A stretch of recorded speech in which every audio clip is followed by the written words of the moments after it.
the first time we came here. Oh, Paimon remembers! Nahita's consciousness had been trapped by the doctor, but we followed the clues she left behind to help her. So much time has already passed since then, and it seems Sumeru's changing for the better now that Nahita's in charge, right? Paimon just hopes this peace will last a long time, and then Nahita won't have any more new problems to deal with. Yeah, guess you're right. We somehow always find ourselves right in the thick of it. Who knows what will happen next? Come to think of it, maybe it's all because of you. Maybe you're just a magnet for trouble.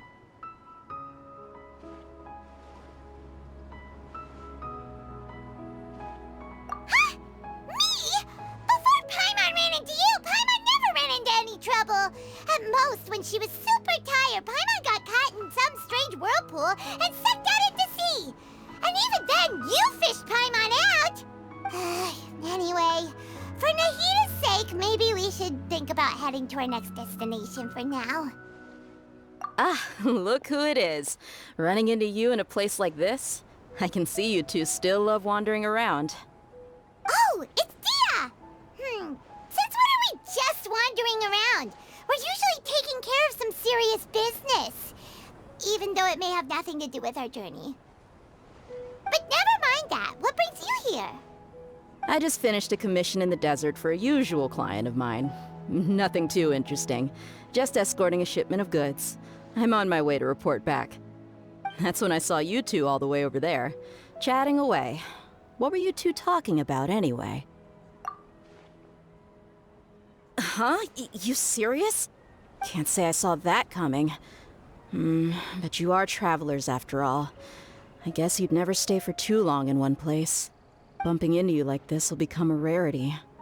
I'm starting to feel sad just thinking about it. Hey, how about I gather a few mercs to escort you two? What do you say? Thanks, but no need. Oh, Paimon had no clue you'd miss us so much. But don't worry, we'll come back to see everyone when we get a chance. Sounds good. All you need to do to get to Fontaine is cross this stretch of desert and navigate some waterways. Knowing you two, I'm sure it won't be anything you can't handle. So, when are you leaving? Oh, wait a sec. Paimon just remembered there are still a few dishes in Sumeru that Paimon hasn't tried yet. Now, where's that list Paimon made?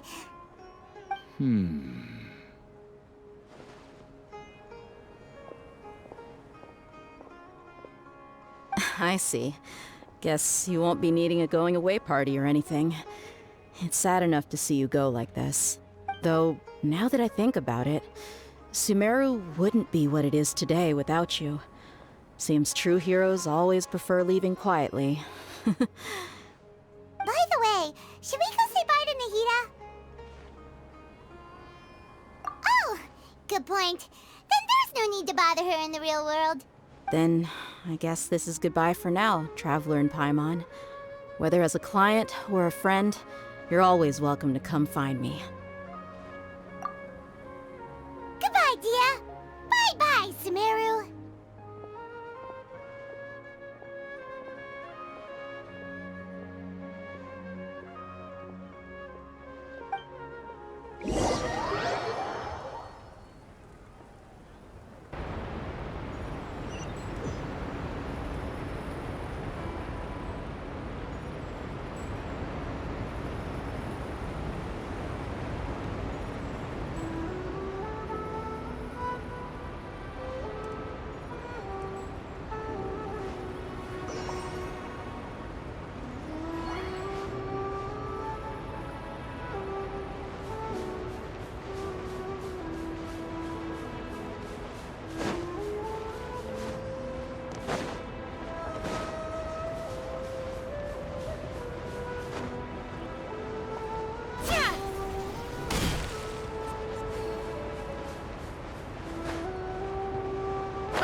losing all that sand and water, we finally made it! Oh, this must be Fontaine's port. Wow, everything looks so advanced in Fontaine. Paimon's heard that the industry here is extremely developed, and there are all kinds of unusual machines. Just seeing the sights as a tourist is nice, but maybe it would be better if we found something to do. What do you think? Good idea!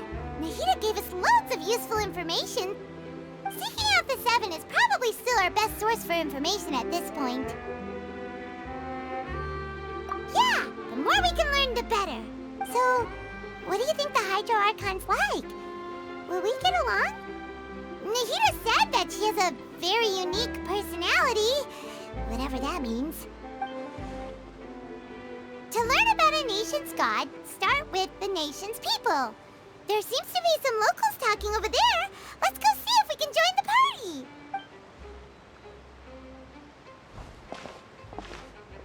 party. If you ask me, it's a tragedy how things ended for him. Clearly, he was a pretty decent person. Yeah, I didn't expect that kind of ending for him. I thought he would at least fight on a little longer for his family. I was expecting a sudden plot twist, but it's a pity that it never happened. Still, his story is quite the tearjerker. Excuse me. Can I help you two? I couldn't help but notice you standing here listening. Hi. We're travelers new to Fontaine, and we had something we wanted to ask, but you seem to be really busy talking about some kind of play, so we didn't want to interrupt. Play? Oh, no. We're talking about something that really happened. In fact, it's a case that was just heard a few days ago. Really? Like, a real trial? But the way you were talking about it and the words you used just now made it sound like some kind of story. Well, good tales are often based on true stories, aren't they? And what you see in reality may also be someone deliberately putting on an act while harboring ulterior motives. Whether something is true or not simply isn't that important. The main thing is whether the story being acted out on the stage is splendid enough. Oh, but it looks like you're not from around here. You probably don't know that the Fontaine Court of Justice is called the Opera Epiclese, or more commonly known as just the Opera House. But, shouldn't court cases be treated a little more seriously than that? Not to question Fontaine's way of doing things, it's just that putting someone on trial is usually a very serious thing. No worries. Other visitors to Fontaine have wondered the same thing. You could say that we just don't want to waste the moving stories behind those cases. And as for your worries about whether the cases are treated with due reverence, we have the absolutely just and honorable Chief Justice Neuvillette, as well as the Oratrice Mécanique d'Analyse Cardinal, a machine created by the Archon. Between the machine and the Chief Justice, false charges and injustice are a thing of the past now. Oratrice? Is it some kind of machine, too? Oh, Paimon's curious. We should check it out if we get the chance. Wait, Paimon almost forgot to ask you our question. Do you know what we should do if we want to meet the Hydro Archon? Oh, that's easy. Just go to the Opera House. Lady Farina practically lives there. You could definitely say it's her biggest passion. I think what they mean is that they wish to speak with the Archon personally. In that case, I'm afraid it's going to be a tad more difficult. You'll have to make an appointment well in advance, and it'll depend on whether or not she has any time slots available. Huh. Is the Hydro Archon super busy taking care of official stuff? Wait, didn't you say that she's always at the Opera House? No. Lady Farina seldom takes an interest with the nation's affairs. The reason it's difficult to make an appointment is simply because she's incredibly popular. That's right. After all, she is the Archon. Though she may tend to get a little dramatic from time to time, people can't get enough of her. Huh. First time Paimon's ever heard of an Archon being described that way before. Wait! Paimon gets it now!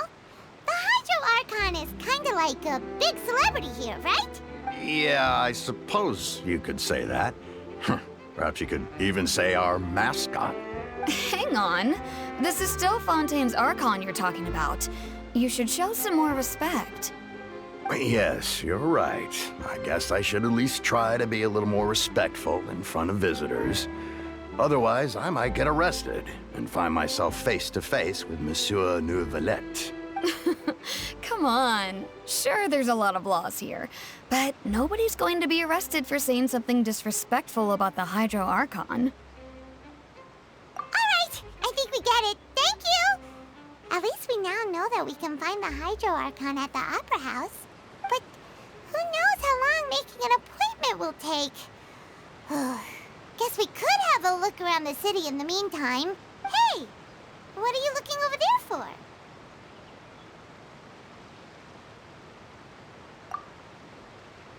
Huh. Maybe something's the matter. She isn't going to jump into the water, is she? Maybe we better go check on her.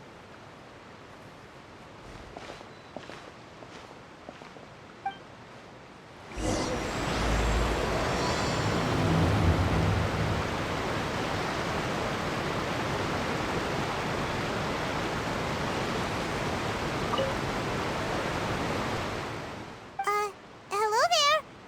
Excuse me. Are you all right? Huh? I'm fine. Thanks. Oh, okay then. We just noticed that you seem to be worried about something. About many things, actually. But there's nothing I can do but just keep my troubles to myself. I was just reminiscing about a place my brother and I would play when we were kids. It was just atop that hill over there. You're pointing at the sea.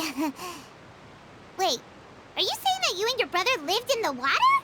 Though people call the waters around Fontaine a sea, it's actually just an inland lake that's filled with fresh water. And no, I can still see that hill clearly in my memories. Now, it's been completely submerged. He would skip and jump, tossing sand in the wind. The sun shone brightly, and the air was filled with the scent of the sea. But now, the water is gradually swallowing our memories. It won't be long before it swallows us. Sorry. Paimon doesn't really get what you mean. I don't believe we've had the pleasure of meeting. Are you Lynette's new friends? Oh, and you are? Thanks for looking after my sister. She often comes here to reminisce about our childhood, that's all. There's no need for any concern. Allow me to introduce myself. I'm Linny, and this is my sister Lynette. If I had to guess, I'd say you must be travelers from abroad. Nice to meet you. Paimon is Paimon, and this is the Traveler. We just arrived in Fontaine. We were just talking with your sister. Even though we didn't really get what she was saying. I see. It's unusual for Lynette to be so willing to talk with anyone. In fact, she seldom speaks at all. I'm usually the only one she ever talks to. Oh, really? Then you two are just like us. Paimon's always the one talking for some reason.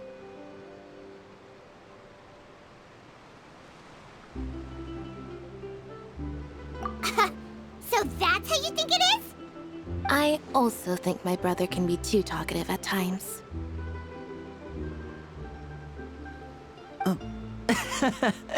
Seems you were right, Paimon. We are quite similar. So, what did Lynette mean just now when she said that the water is engulfing your memories, and that it won't be long before it engulfs you too? Oh, that. It's from a prophecy that's been circulating in Fontaine for some time now. Well, I suppose prophecy isn't exactly the right word, because that implies a certain amount of uncertainty.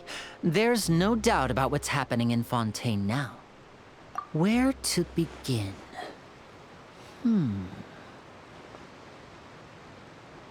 Let's put that question on hold for a moment. We still haven't formally greeted each other yet, have we? Did all the introductions earlier not count? Hello, traveler.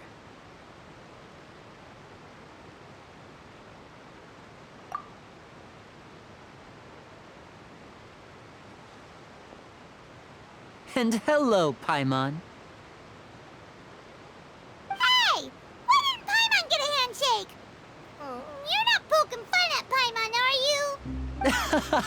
Please, don't take offense. Just consider it a sort of etiquette we have here in Fontaine when making new friends. You should remember it. It might prove useful. Oh, all right then. Well, Paimon's just happy to have a local friend now. By the way, we were just getting ready to go to the Opera House to meet the Hydro Archon. Would you be able to show us the way? So you're going to see Lady Farina? No problem at all. In fact, I was planning to go to the Opera House later myself. I'll gladly take you once I finish things here. Please, follow me.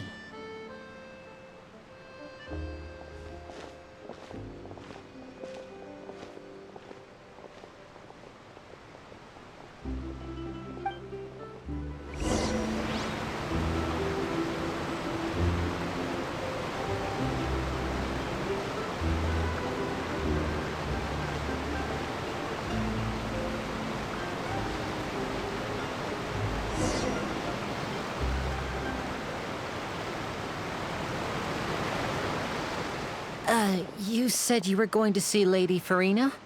Well, it seems Lady Farina has come to see you.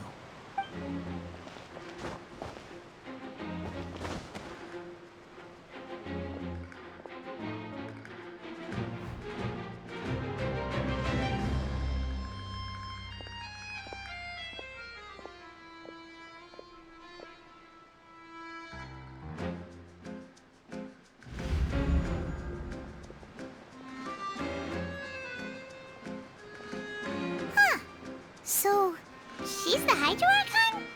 But how did she know we were looking for her? My dear people, rich and poor, those with cup in hand and those with nothing at all, raise your glasses in celebration. If you don't have one, then just raise your hand in lieu.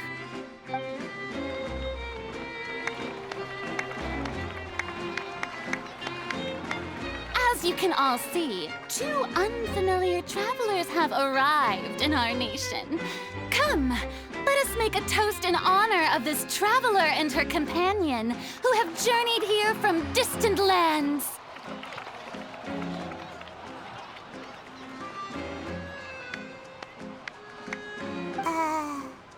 Is she talking about us?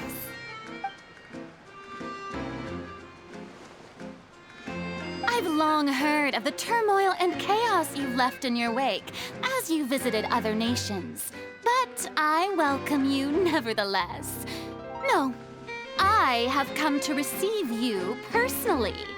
Fear is for insignificant cowards. I am a god, and I will never entertain the notion of such meaningless wariness. You can be rest assured, I see clearly your sincerity. Of course, seeking an audience with me is the most sensible thing to do. It will allow you to truly behold my power and witness my authority. Intelligent people always gather under the correct banner. I, Focalor, hereby welcome you to the nation of Hydro and acknowledge the value and significance of your trip. Now, you may rejoice in this. Yeah, Paimon still can't believe it. Feels like we've only been here for a few minutes. But the Hydro Archon's entrance was, how should Paimon describe it? A little over the top? Miss Hydro Archon? How did you know we were coming? I see. As Outlanders, you inevitably lack even some of the most basic understanding. Don't forget that even the gods can be divided into the mediocre and the excellent. I suppose it's only natural for you to be awestruck by my abilities. You had best stop and consider. Do you really have the noble qualities and etiquette necessary to communicate with a god? All it takes is a flick of my finger for me to know everything about you. Whoa, talk about sounding high and mighty. Oh? What's with these looks? Perhaps the welcoming ceremony still isn't enough? What else should I say then? Is she waiting for us to start talking? Wow, I didn't expect to see Lady Farina here. What a surprise! Wait, does this mean they're the legendary blonde traveler? How did I not notice before? Hey, what's all the commotion? Oh, is that Lady Farina? Is there some kind of drama going on? Of course. That's the blonde traveler. The one all those stories are about. Lady Farina came here to personally see her. Oh, I bet this is gonna be the duel of the century. Ooh, I've got to see this. I knew Lady Farina would never disappoint. Yes, but don't get too excited now. My dear believers and spectators alike tend to get quite rowdy, and despite the noise, I've come to tolerate all their ruckus. You may consider this my reward to all of you. I have determined that there will be an epic duel between myself and this traveler from another land, just as you were hoping to see. Now she wants to fight? Aren't we getting a little ahead of ourselves?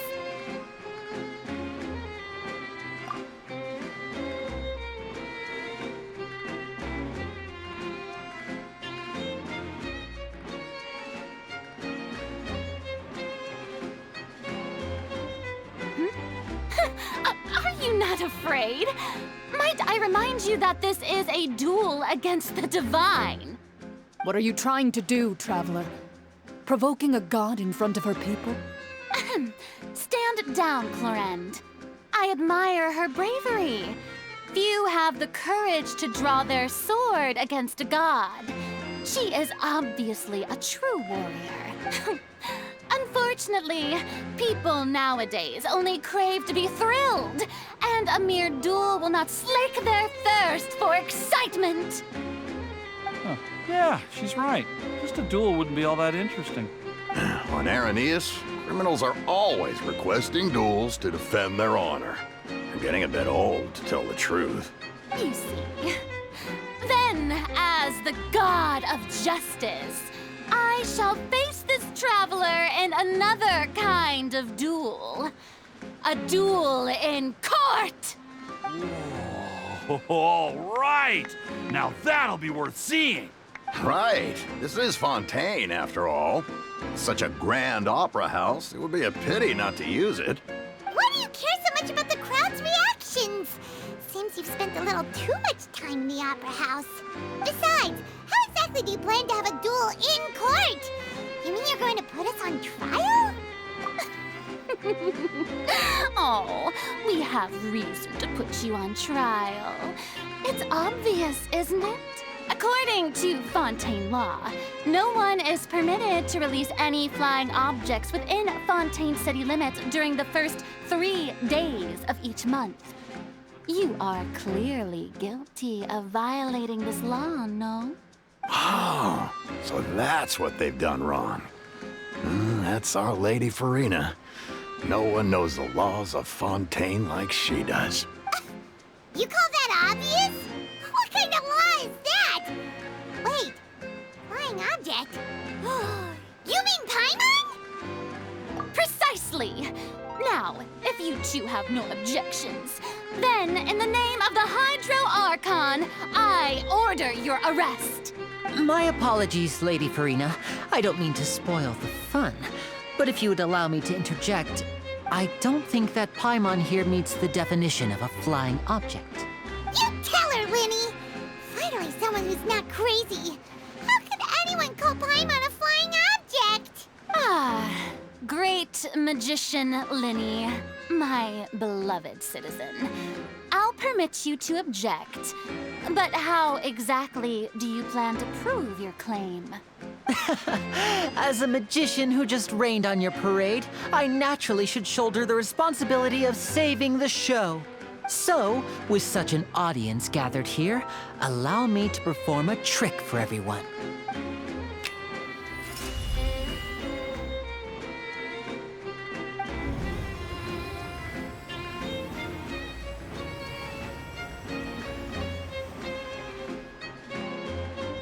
Ta-da! What's that on Paimon's back? Hey, when did you do that?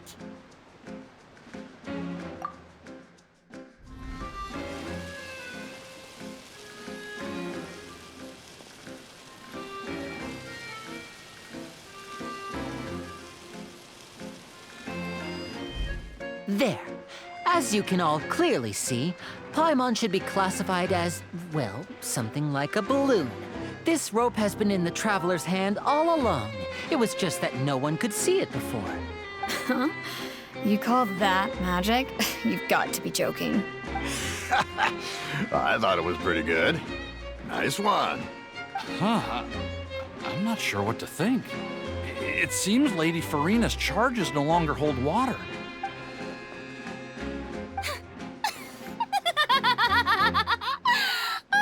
Amusing.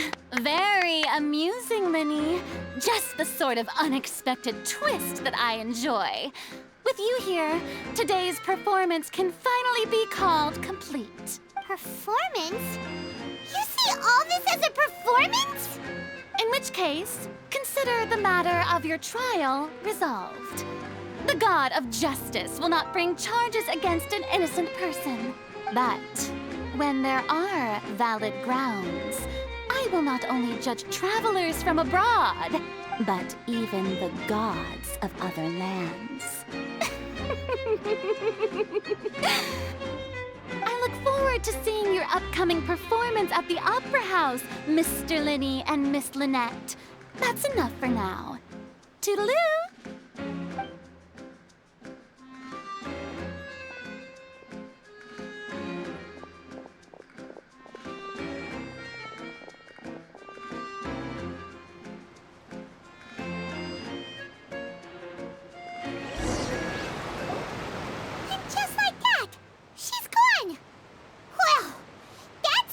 Unpredictable Archon Paimon's ever seen. You never even had a chance to ask her anything. But that's a problem for future Paimon. That whole scene just now was really... Don't mention it. I just happened to remember that there was such a law, so I did a little preparation, just in case. I didn't think it would actually come in handy. So, now do you see what kind of god Lady Farina is? She can be a bit confusing at times, but she is still amenable to reason. Anyway, Paimon had no idea you were a magician, Linny. It sounded like you'll be performing at the Opera House, right? I just know a few simple tricks I use to make a living. Lynette is my assistant. It will actually be my first time performing on the most prestigious stage in Fontaine, the Opera House. But isn't the Opera House where criminal trials are held in Fontaine? When there are no public trials being held, the Opera House hosts a variety of other performances. To the people of Fontaine, the line between a trial and a performance can be a little blurred. And speaking of performances, I would be remiss to forego this opportunity gifted by fate. Might I invite the two of you to see my performance? My brother's always excited to make new friends. Oh, sure. We don't really have anything to do now, and we wanted to go to the Opera House anyway. Splendid. In that case, why don't we go together? I'll show you the way. I just have something to take care of first. Oh, you really mean it? Then I'll take you up on your offer. This is a magical item known as a magic pocket. Perhaps you can help me distribute them to the people here. Huh? What are they going to use it for? About that... You asked me before about the prophecy, right? Let me start by telling you a little more about what it entails. I'm not sure exactly when it began, but a prophecy has been circulating around Fontaine. It says that every person in Fontaine is born with sin. No matter how the nation of justice holds trial after trial, this sin cannot be absolved. Until one day, the water levels in Fontaine will rise, and the sinful people will slowly be drowned. In the end, the people will all be dissolved into the waters, and only the Hydro Archon will remain, weeping on her throne. Only then will the sins of the people of Fontaine be washed away. That sounds pretty gloomy. Why are people in Fontaine born with sin? What is that supposed to mean? There are lots of guesses. Some say that the ancestors of Fontaine stole the power of the seas and stirred its wrath. Others say that the people of Fontaine never heeded the first Hydro Archon's warnings and offended Celestia. But here in Fontaine, evidence is what matters. There hasn't been concrete evidence for any of these claims, so they can only be regarded as conjecture. If even the people in Fontaine don't know what sin they committed, wouldn't it be better just to ignore the prophecy completely? Why bother feeling guilty all the time? That's exactly what the people did at first. But in the last few years, the water levels in Fontaine have actually started rising. Many places have already been completely submerged, and now lie beneath the sea. Many people carry on with their lives as before and shrug it off as a natural phenomenon. But my family and I think that the people of Fontaine shouldn't ignore the possibility, which would end up sentencing them to death. We hope that at least the people who reside near the waterfront can move away before it's too late. So, we've started distributing magic pockets to them. As a magical item, these magic pockets have astonishing capacity. I'm sure they will come in handy when people are moving their belongings. Oh, Paimon gets it! It's like preparing for a rainy day! But this is more than a bit of rain. Perhaps only absolute power could ever contend with such a catastrophe. But who knows? We're just tiny specks in the grand scheme of things. Now, if you'd like to help, then please give these magic pockets to anyone nearby. Be sure to convince them to take it, regardless of what they say.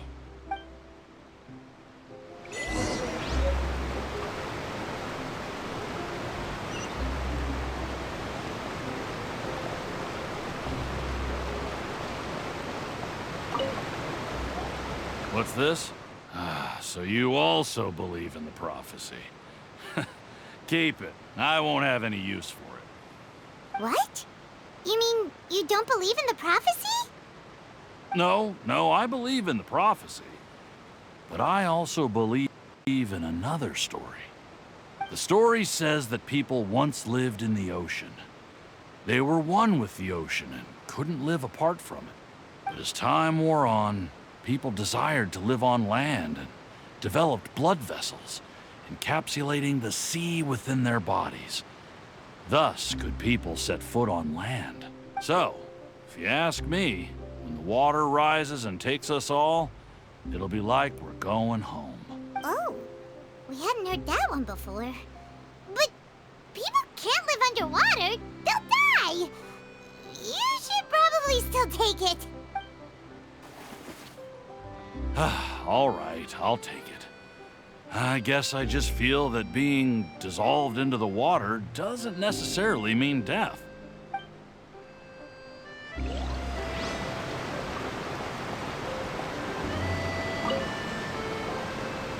So you're the blonde traveler that everyone's been talking about. My apologies for not recognizing you earlier. Oh, a magic pocket? Seems you really thought of everything. I guess it's better to prepare for the worst and hope for the best. Thanks. Please, also thank the magician on my behalf when you get the chance.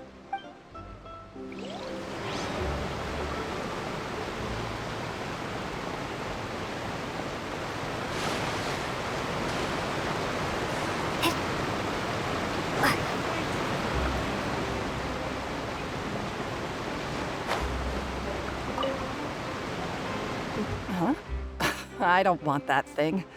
Way I see it, if the prophecy's true, it's still gonna be a long time before the water can cover everything.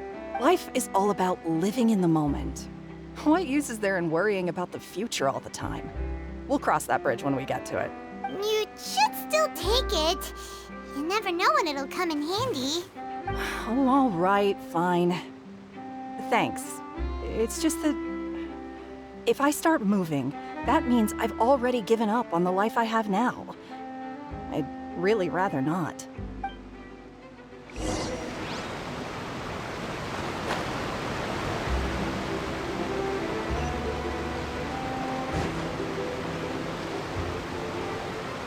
Oh? You already handed out all of the magic pockets? That was fast. So, what did people have to say? I bet you heard some, interesting opinions. Yes, but that will change once disaster strikes. I know they'll change their minds, so it's only right to help them prepare. Is there anything else you need to do before we leave? Yes, one last thing. I have the magic pockets made by a workshop in the court of Fontaine. Since we're out and about, I was thinking about bringing him some more materials. So, you want to collect materials? Just tell us what the materials look like and we'll help. Many hands make light work. Oh, that would be much appreciated. We'll need some romaritime flowers. I remember seeing them near the waterfront on the east side of the harbor.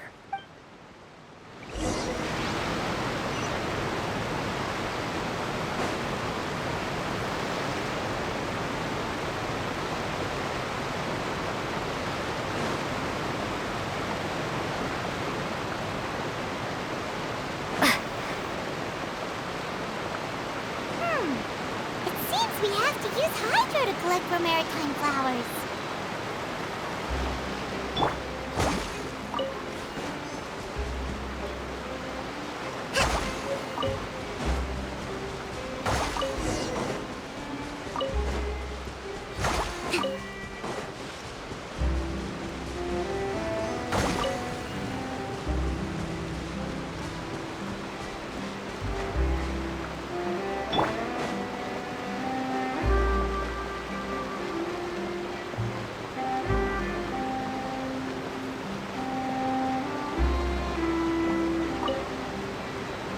You made quick work of that. I can tell you're an experienced traveler.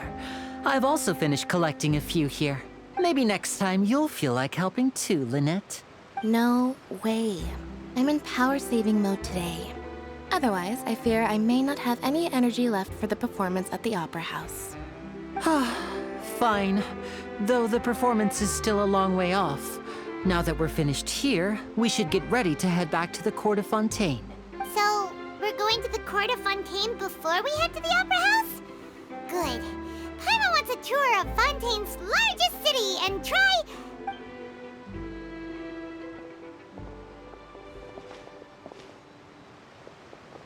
Wait, shh. Have you noticed that person over there? The young girl. Huh? What's wrong with her? Paimon didn't notice anything. She's obviously a thief. Magicians and thieves practice similar methods. We divert attention, and a distracted audience is one that won't discover what you're really doing. Watch her movements carefully.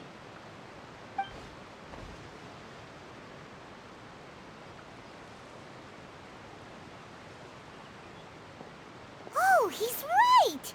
Shh, keep your voice down. We need to think of a way to catch her, but it seems she's very alert. Perhaps we should split up. You two can ride the lift over there and wait up top. I bet that'll be her escape route if she tries to run. All right, let's go.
where Linny wanted us to wait. Oh, look! Isn't that her?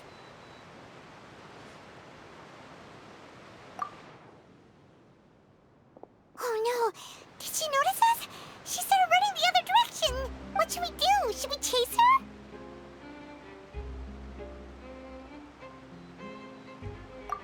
You're right. She might also be trying to lure us away.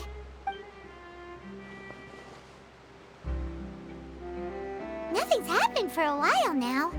Paimon wonders if Linny caught the thief. Yeah, let's go.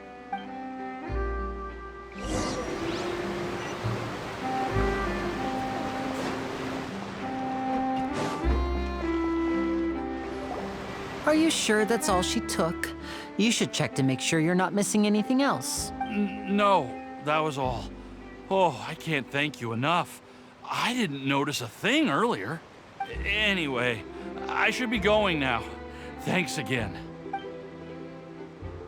Oh, were you returning what the thief had stolen? That's right. Pity I wasn't able to catch her. She distracted me by dropping the thing she stole on the ground. By the time I looked back, she was already gone. I saw the general direction she went, but Linny twisted his ankle, and I needed to make sure he was okay. Oh, did you get hurt, Linny? I'll be all right. It's just a twisted ankle, that's all. In fact, it's feeling better already. If you want to play at being a hero, at least try not to get hurt doing it. Imagine what would happen if you managed to derail our performance as a result. You're right, you're right. Sorry, Lynette. I have to admit that the thief was even more skilled than I had anticipated. But at least we were able to get the stolen items back, so it wasn't a complete failure. What a slippery little thief. Guess things turned out all right in the end, though.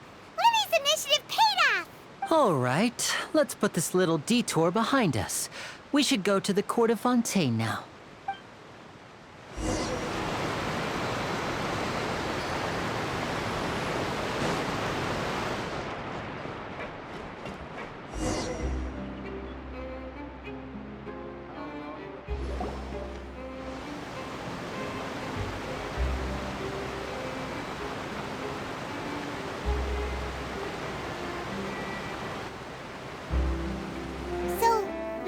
This thing to go into the city? What an ingenious way to get around! People in Fontaine really know how to use water! This is an aquabus. It allows people to travel between several key locations around Fontaine. It's pretty convenient, but the ride can become a little dull after a while. The scenery is always the same. That's why it's better to travel with friends. So you mean it's still boring even when I'm riding with you? No, that's not what I meant. It's just that, well, you don't really talk that much. Besides, it doesn't really feel like a real trip when it's just the two of us. It's the same as being at home. Whatever.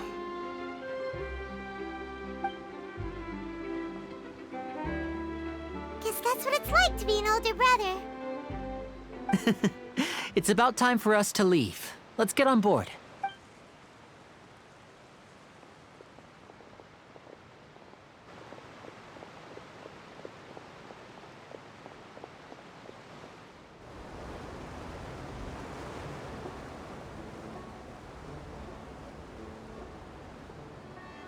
Huh?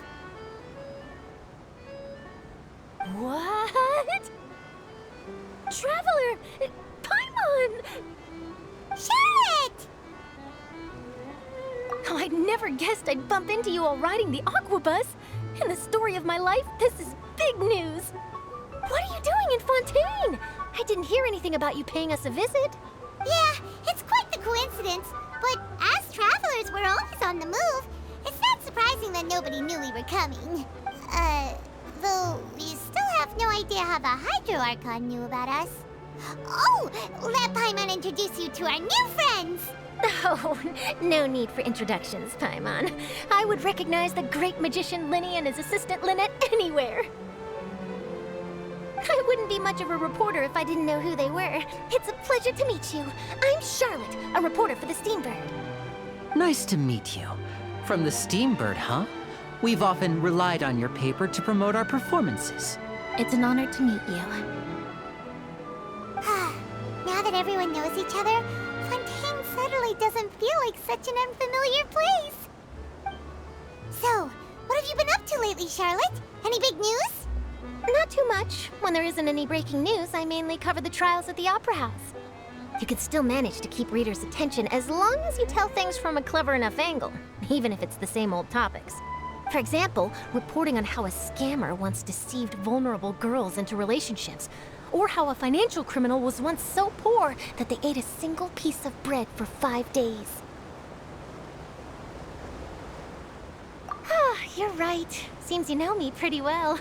What I'm really after is exclusive, sensational news pieces that could shake the country. These smaller stories are a waste of my talents. Oh, I just remembered. I've been following a case lately. Well, a series of cases, actually. You mean the serial disappearances of young women case? That's right! These stories are the talk of the town right now, and it's probably the most mysterious case we've ever seen. If I'm the first with the draft ready to publish when the case is finally cracked, and it's the headline story in the Steambird, oh, when that happens, I bet all the other reporters will shed tears of envy. I've already gathered all kinds of materials. I just can't wait for the truth to be revealed. So, what is the serial disappearances of young women case? You mean the culprit hasn't been found? That's right. The first missing girl case happened almost 20 years ago. And ever since, after a period of time, another girl disappears. What the cases have in common is that the girls are all of a similar age, and that they've all vanished without a trace. But the scariest part is that to this day, none of the girls have ever been found. Many suspects have been arrested over the years in connection with this case, but shortly after each arrest, another disappearance would always happen.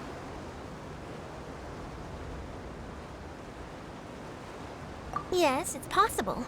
But either way, I believe that every case has some precise truth behind it, waiting to be exposed. Yes, I agree. And at the very least, the family of those missing girls deserves some sort of explanation. I just imagined for a second what I would do if Lynette were to suddenly disappear. I'd pay any price to get her back, and then find a way to track down the culprit.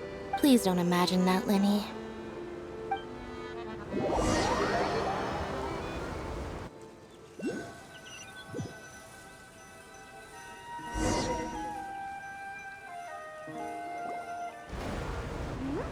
Hey, we're almost there! Look!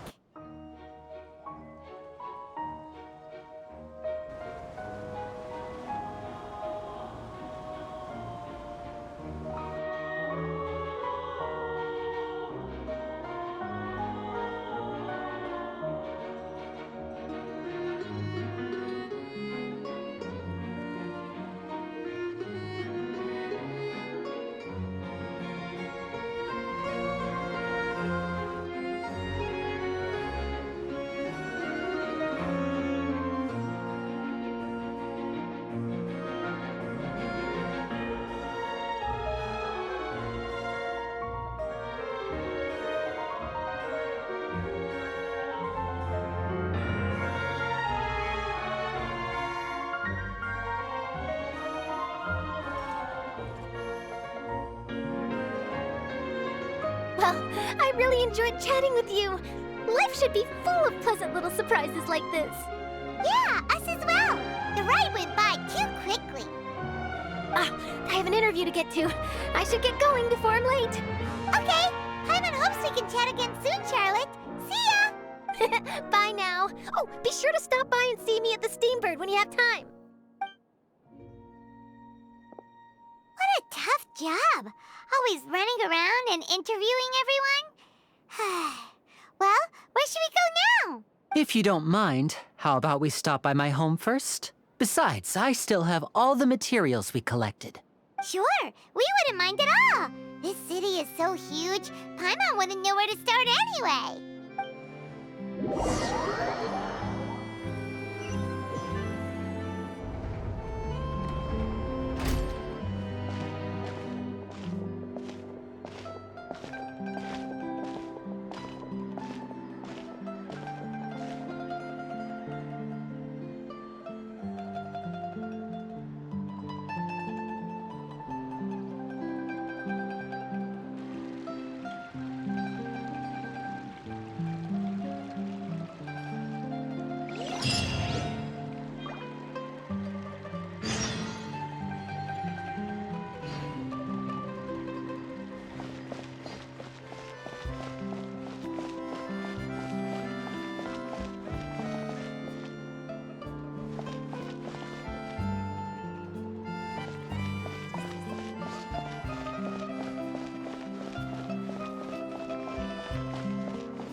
This is our current abode.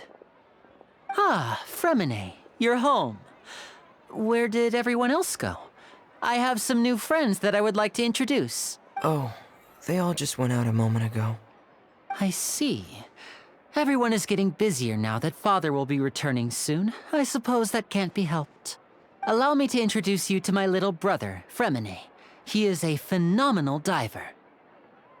Hello. Nice to meet you. Paimon is Paimon, and this is the Traveler. Oh, you sound very proud to have a diver as a brother, Linny. Linny, could you come here for a moment? What is it, Fremine? Do you have something to tell me?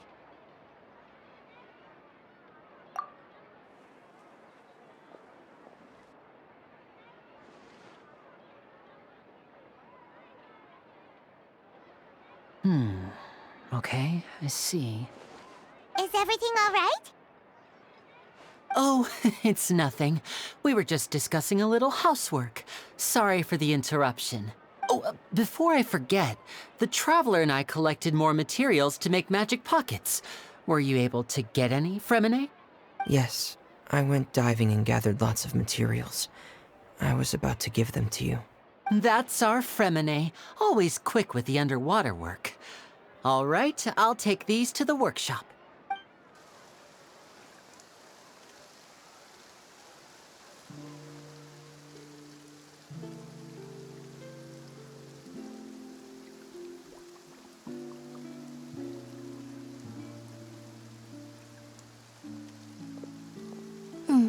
Looks like rain. Oh, you're right. But wasn't it clear and sunny just a moment ago? Fontaine's weather sure is weird. I'm afraid that's just how it is here. It often rains on days where there are trials being held in the Opera House, but don't worry, it'll clear up soon enough. What's wrong, Fremine? There's a legend about the rain that I tend to believe. It's said that a dragon of water once resided in Fontaine. Though we don't know where the dragon went, every time it weeps, the skies will cloud up and pour out rain. When I was a child, my mother told me that if I wanted to go outside and play, I should yell toward the sky at the top of my lungs. Hydro Dragon! Hydro Dragon! Don't cry!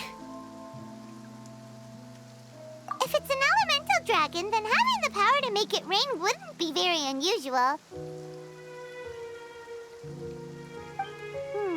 Let Paimon try something.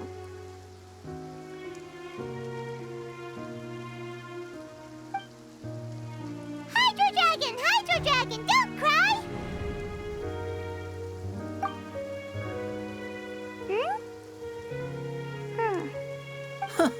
Doesn't seem to be of any use. It is just a legend after all. You know, you might be a more popular magician if you understood the concept of romanticism. Or could at least play along. Sorry. It might be because we've never met the Hydro Dragon. Perhaps it can't be comforted by the words of strangers.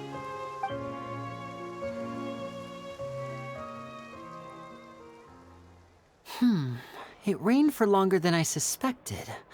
Oh, it's already getting late. Was there something you needed to do, Linny? Yeah, some preparations for the show at the Opera House.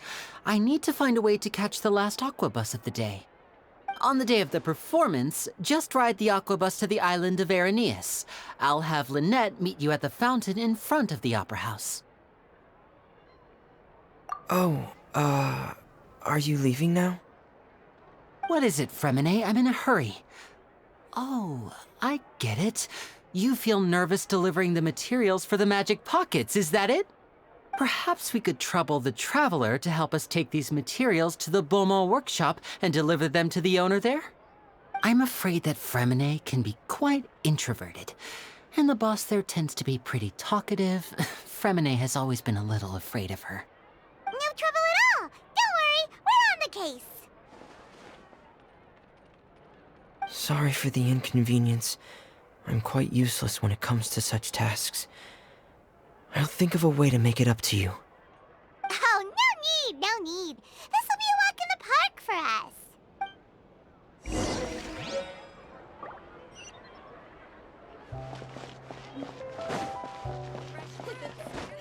Take a guess. No way. I'm not guessing.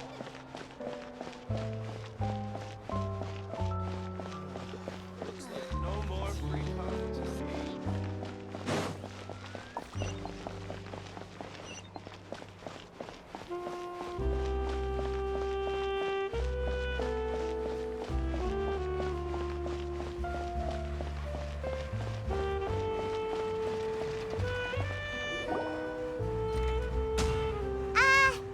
Hello? Is there anyone here? Oh, hello there. New customers? Looking to buy, or do you need something made? Or perhaps you're just looking for a chat with me. Oh no, we're just here to deliver some materials. Here they are. They're for making... what were they called again? Ah, these must be for magic pockets. I could tell right away. I've already made several orders worth now. No need. They've already prepaid several batches worth. When they told me what they'd be using them for, I even offered them a discount. But they insisted on paying the full amount, saying that I had a business to run. It seems both their hearts and their pockets are made of gold. Whoa. So, is Linny actually loaded? I can't say for sure, but who knows? Maybe there's good money to be made being a magician in Fontaine. Hey! Is this machine what you use to make stuff here? It looks really advanced. Why use your hands when a machine can do the work? It would be a waste not to use the latest technology, and wasting is a kind of crime. But where does a big machine like that get its power from? Well, it's a little complicated. I'm not sure I can put it in layman's terms for you, but basically, everything we usually use here in the city is powered by indemnitium. It's a type of energy that's produced from trials. Huh? How can trials produce energy? Well, I'm not completely sure of all the details myself, but basically, when a trial is in session, the Oratrice Mécanique d'Analyse Cardinale harvests people's belief in justice and converts it into energy to be used all around Fontaine. So that's what its other function is? Paimon heard that the Oratrice was created by the Archon to make judgments. But Paimon still doesn't get it. How could something unreliable like people's beliefs be turned into a stable power source for these machines? Oh, yeah! So that means the Hydro Archon relies on the machine to take the energy created by belief and turn it into power for all of Fontaine, right? Even though I've never heard anyone really put it that way before, it sounds like it makes sense. Besides indemnitium, we have another type of energy called pneumosia. It isn't produced by the power of the Archon, but it is unstable by nature. Even now, it still cannot be widely used by civilians.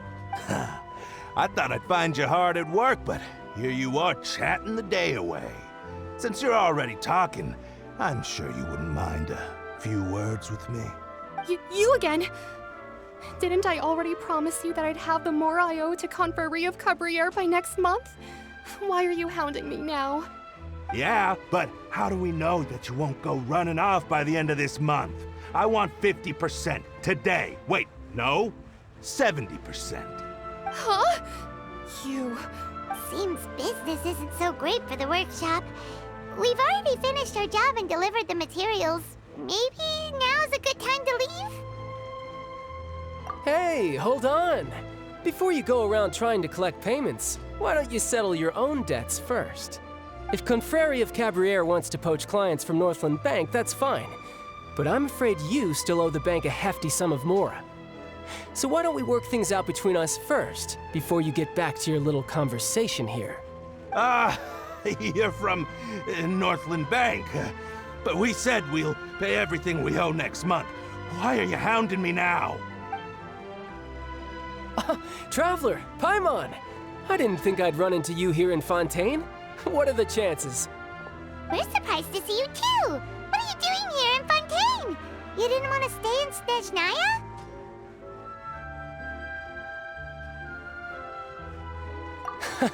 Long story short, I've already been in Fontaine for some time now. And honestly, things have been pretty boring. But it seems that fate brought our paths together today. Not only will I have some good friends here now, but ones who always seem to find trouble. Either way you look at it, it seems things are going to get a lot more interesting now. Pretty sure we'd want to avoid anything that you'd find interesting. Besides, our trip here has gone pretty well so far. Right, Traveler? Hey, you, Northland Bank boy. Aren't you forgetting something? Don't interrupt. It's not often I run into the Traveler like this. Why don't you wait for me over there for a while? You kidding? Aren't you the one looking for us? You really expect us to sit and twiddle our thumbs while you catch up with your friends? Listen to me, boy. If you want Chamora, fine. Why don't you come and take it? Hey, I just said not to interrupt. Oh, by the way, Traveler, the last time I took Tonya and Tooser ice fishing, Tooser said, "Hey, that's way over the line! All right, boys, let's see who has to pay up now!" Can you at least let me finish one sentence? Fine.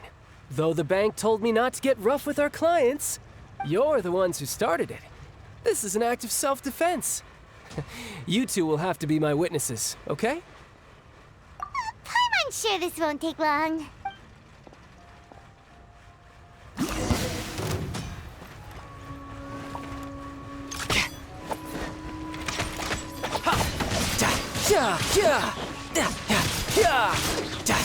Shouldn't let your guard down.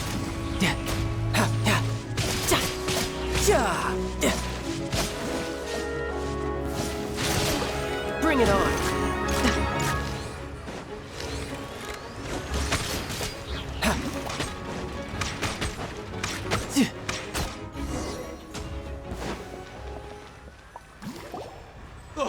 What's your deal, Brad? How are you so strong if you're just a staffer from Snezhnaya's Northland Bank? Wait, don't tell me you're... Oh, now you notice. It's a little late, don't you think? Just make sure you understand that you don't mess with Northland Bank. Got it?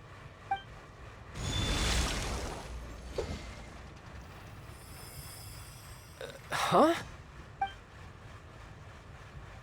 Now's my chance!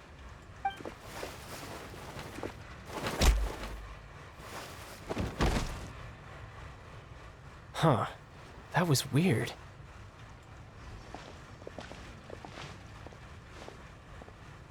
I'm not sure. It's as if I suddenly lost control of my hydro powers when I needed them. Maybe there's something wrong with my vision? Strange. How could that happen? First time Paimon's ever heard of someone losing control of their vision. Never mind. It doesn't matter. If I want to stay sharp, I shouldn't be relying too much on my vision anyway. Besides, I always have my delusion in case I need it. So what are you doing in Fontaine, child? I don't see it's work for Northland Bank. Well, I guess it's because I've been in a bad mood lately. Huh? What kind of reason is that? Wait, since when do you feel down about anything? I don't know. Maybe I still have a lot to learn about myself. But recently, there seems to be some sort of restless power stirring inside of me. And I don't know why, but every now and then I feel like I'm in a terrible mood. Maybe you losing control of your vision just now is connected with that power you're feeling inside. That is a possibility. I can't remember if I ever mentioned it before, but when I was 14, I fell into some unknown abyss. It was during that time I learned nearly all of my abilities. The one who took me under her wing and taught me was named Skirk. She was always quiet and very mysterious.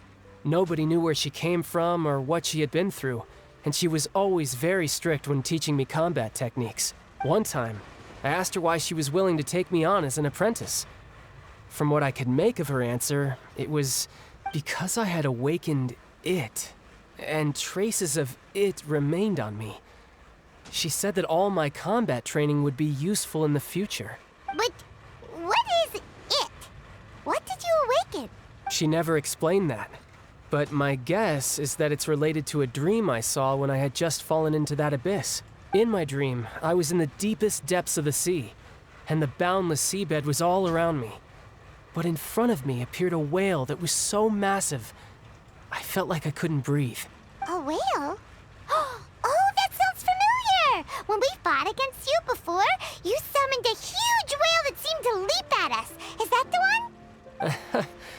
That's just an abstract form of a whale that I create using my elemental powers. It takes that shape because the scene I dreamt of the whale has always been stuck in my mind. I'll never forget it. So you used the whale as inspiration for one of your moves? Huh. Seems a little twisted to Paimon. So why don't you just go ask your master? Maybe she knows the answer. You make it sound so easy. Ever since the incident I experienced there, I've never stopped searching for Master Skirk and that unknown abyss. But it's been years now, and I've still found nothing. There isn't even a trace of the place where I remember falling into the abyss. Oh, it sounds like some kind of ghost story.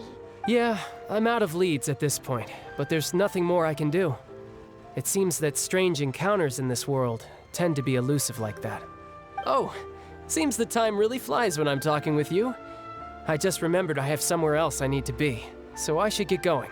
What? More work for the Northland Bank? No, it's more of a personal appointment. Lately, I've been sparring with some of Fontaine's official champion duelists whenever I'm feeling bored. Official champion duelists?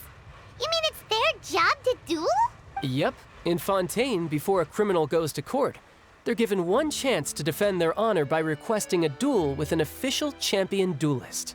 The champion duelists are all-powerful fighters selected from among the nation's best. And the duel itself is a no-holds-barred fight with no specified stopping point. So engaging in such a duel is regarded as a symbol of defending your honor. If a criminal manages to win the duel, they'll be acquitted. But if they lose, they'll have no choice but to stand trial. And the worst-case scenario is that you're simply killed in the duel. Though it's rumored that Fontaine has a death penalty, from what I can tell, no one has ever been officially sentenced to death. So really, the only people who opt to duel are those who have suffered a grave injustice in being accused, or those who greatly value their honor. Otherwise, why gamble with your life? So, do many people actually get out of their trials by winning the duel? Apparently, it's exceedingly rare for anyone to actually win. Fontaine probably enacted this system as a way to show that the nation respects the honor of its citizens. Besides, none of the champion duelists are to be trifled with, which is exactly why I was itching to face them as soon as I got to Fontaine. Apparently, the one I'm meeting today, Clorinde, is the strongest of the champion duelists. I had been asking her for some time before she finally agreed to face me today. Well, that's child for ya. Paimon feels like we heard that name somewhere before. Clorinde. Huh. Oh, before I forget, I want you to have this. Huh? Your vision? You're seriously just giving it away? I'm just worried that it could become uncontrollable again. I'd be pretty upset if it got in the way of my duel, so I think I'll be better off without it for now. Besides, I just need you to hold on to it for a short while. I'll come retrieve it when I have some time later. Paimon knows what you're up to. You just want an excuse to come talk to us again, don't you? Whatever gave you that idea? I'll be in touch later.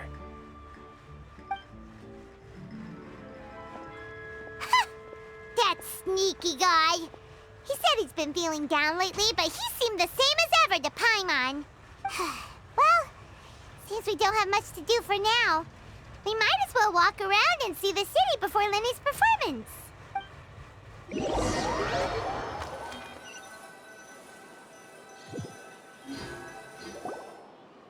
Wow! Who could have seen that coming? The reporter who was barely around for most of the story was the murderer all along!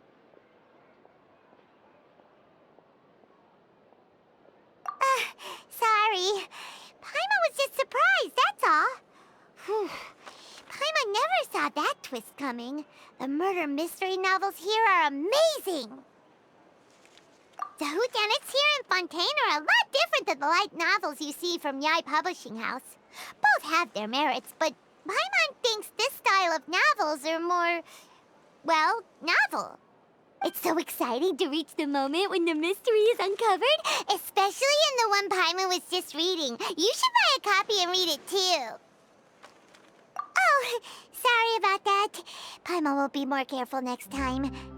Hey, shouldn't we be heading to the Opera House to see Linny's performance soon? It's almost time for the show to start, so we should get going. Linny said that the Opera House is on Aranias, so let's go ride the Aquabus!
Welcome to the court of Fontaine. Please watch your step.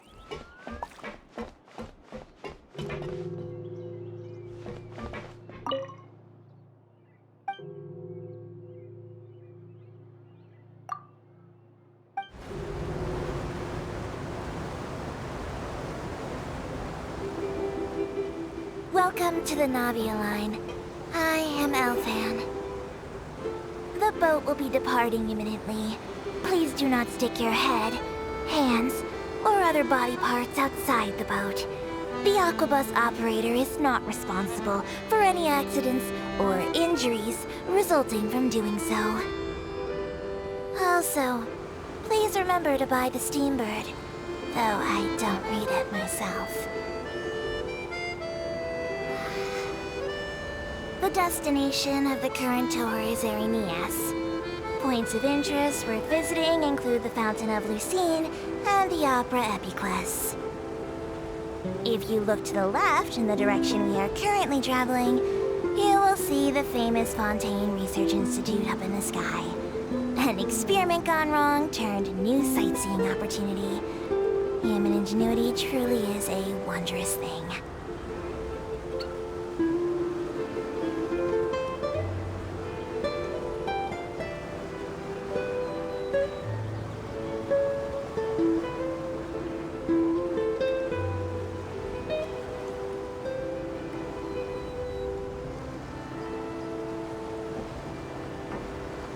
Approaching our final destination.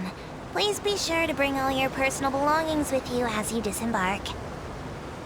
Even though I will take any forgotten items to the lost and found, the paperwork is rather annoying, as Melusine hands are not suitable for grasping pens. Please be careful when disembarking. It has been my honor to be your tour guide this trip. Thank you.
is!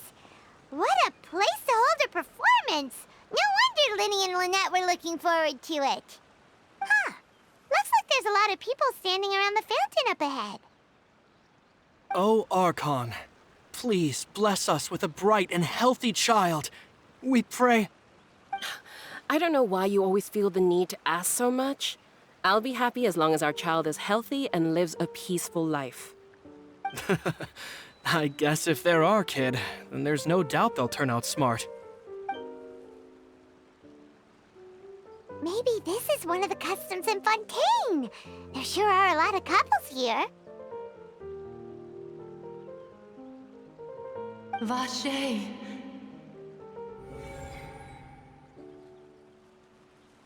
What's wrong? Vache. Vache. No, Paimon didn't say anything. Are you hearing things? Welcome to the Fountain of Lucine. All the water flowing through Fontaine converges here. It's customary for newlyweds to come here and wish for children. Ah! Lynette! You scared Paimon! When did you get here? Lenny asked me to wait here for you, remember? Right. What do you mean? There are a lot of people here right now. Hey, you're not trying to scare Paimon, are you? Besides, it's the middle of the day. It's not the time for eerie things. I see. I might be able to tell you something that could help explain the voice you heard. In fact, you might not be imagining things at all. I suspect that what you heard is a result of your hypersensitivity to the hydro element. Others in my family have had similar experiences. It's because of her sensitivity to the hydro element? But what would hearing a voice have to do with elemental power? When do you cry, Paimon? Wait, what? What does that have to do with anything? Just answer me. When do you cry? When Paimon's really sad? Oh, and when Paimon's super happy. Oh, and also when Paimon's really, really scared. Then you should understand that tears contain your most intense emotions. Like I just mentioned, the Fountain of Lucine is where all the flowing water in Fontaine converges. Even the tears that fall to the ground will eventually gather here. So maybe what you heard was the intense emotion coming from someone's tears. So, what did the voice say? If you were hearing their emotions, then Paimon wonders what happened to them. Rather than worrying about them, we should worry about my brother first. Don't let that calm look of his fool you. He tends to get pretty nervous just before a performance. So chatting with Linny might help him relax a little before he goes on stage. Oh, right. That makes sense. Let's go in and see Linny.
No two cases are alike. The detailing guide the story. Lady Farina hasn't changed one bit.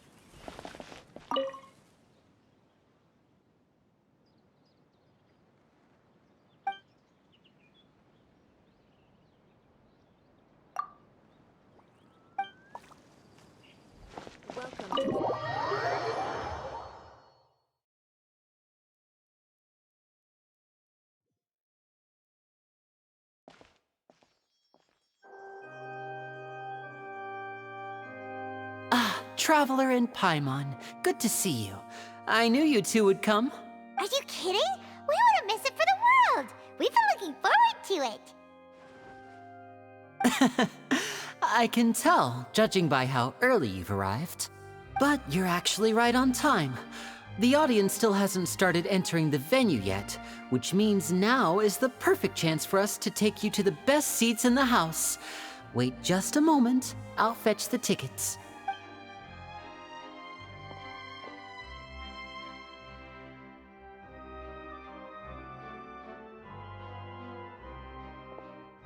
The Opera House has assigned seating, so you always have to make reservations. I've already reserved your seats, and here are your tickets. Ooh, front row seats! Thanks, Linny! Don't mention it. There's no need to keep thanking me. Hey, Linny! Could you come over here and take a look at this? Oh, I'll be right there. Seems there's an issue with the stage props over there. That's Cal, my assistant, calling me. I'll go lend him a hand. Yeah, we'll just go to our seats. You go ahead, Linny.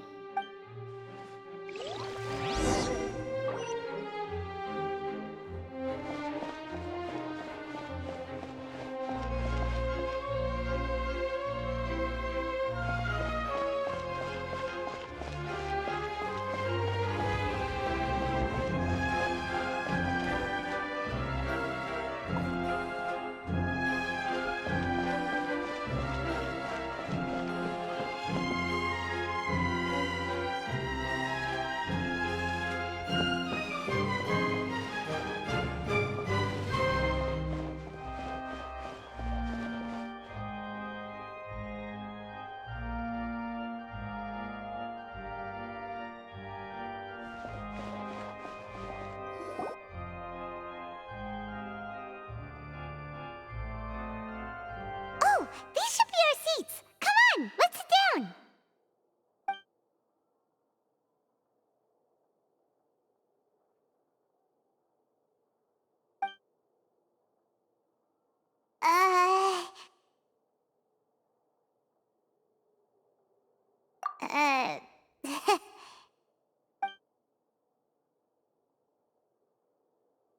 Hey, Traveler. Maybe we should strike up a conversation with the person next to us. Since we're sitting together and the rest of the place is practically empty still, it's kinda awkward if we don't say anything. Oh, you little... Of course you put this on Paimon! Excuse me, I did not realize you felt awkward. I am terribly sorry. I would be perfectly happy to chat with you if that is what you would like. Oh, so you heard all of that, did ya? Boy, you sure have good ears. Paimon thought she was keeping her voice down. Wait, that's not it, Paimon's... Sorry, Paimon's the one who was being rude, talking under her breath like that. So, let's talk, but, what should we talk about? Oh, Paimon's got it. You're also here early and sitting in the front.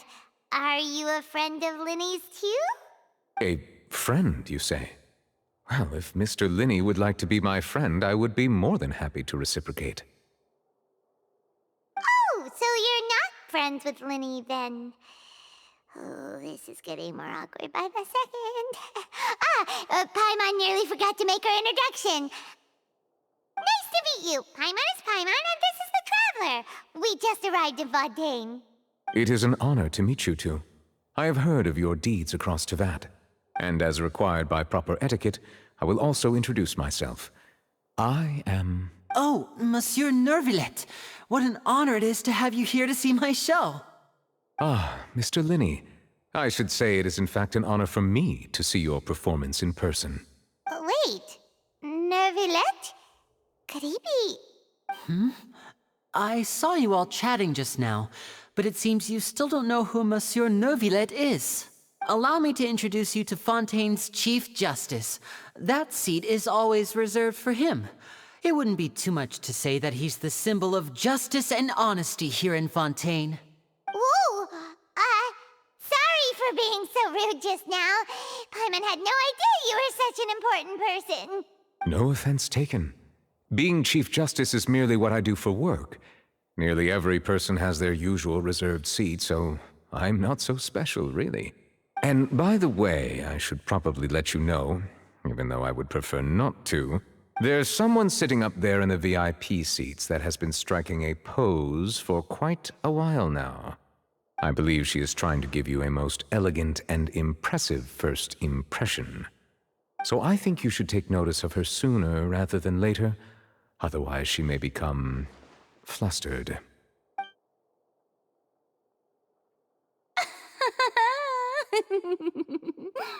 Huh? Oh, it's Farina, the Hydro Archon. Huh. She sure has a smug and satisfied look on her face. Guess she has no idea that you saw right through her act. Very good. That is for the best. No need to pay her any more attention. We may now enjoy the show. Huh? So is this what things are like between the Chief Justice and the Hydro Archon? All right, please wait just a moment longer. I've pretty much finished my preparations, and the performance will start as soon as the audience has made their way to their seats. Yay! The show's finally about to start! Paimon can hardly wait! Paimon's never seen a real live magic show before!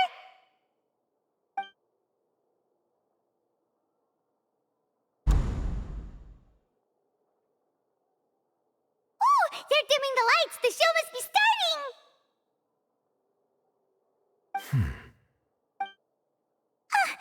Sorry. Paimon will try to stay quiet.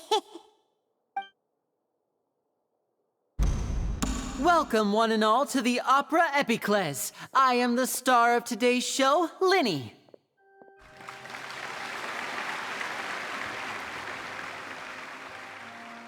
And over here is my sister, Lynette, who will be working as my wonderful assistant. Please, let's give her a warm welcome. Hello, everyone. I know she may seem to be a little sleepy right now, but that's just a sign that she's nervous. Whatever.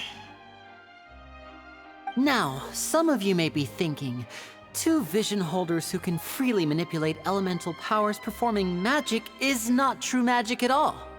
So, I would like to take a moment to assure you that elemental powers will have nothing to do with what you will witness on the stage today.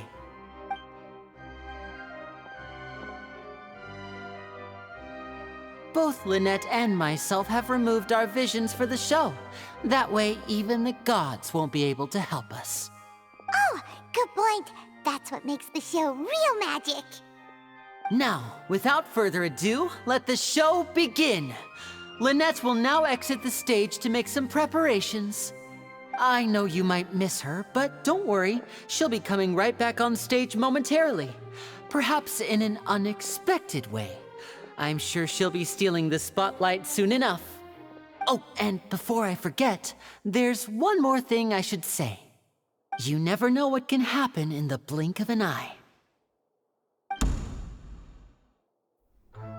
A magician's greatest skill is making things disappear or appear. The possibilities are endless.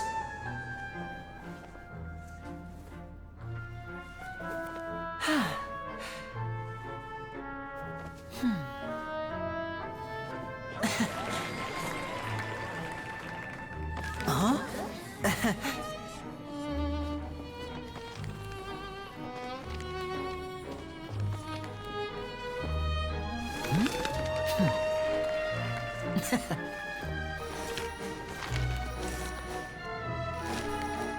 But this isn't what you came for.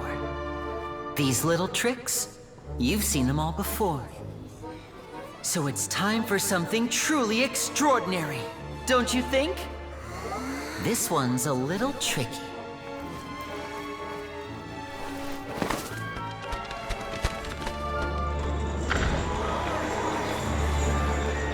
Using this water tank, I shall make my sister vanish completely, right before your very eyes.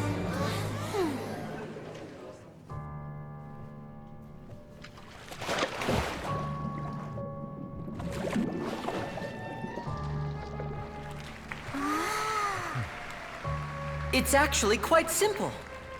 She'll just turn into air bubbles and float right out of the top.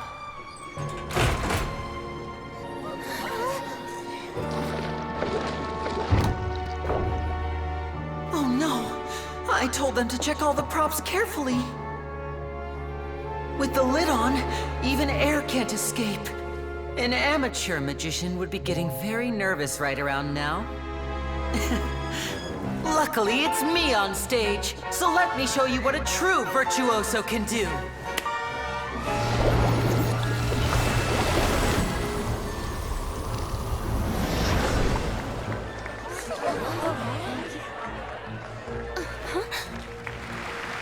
Lynette, are you still there? Don't go too far. We don't want to use up all our magic. Hi, I'm back. Uh-huh.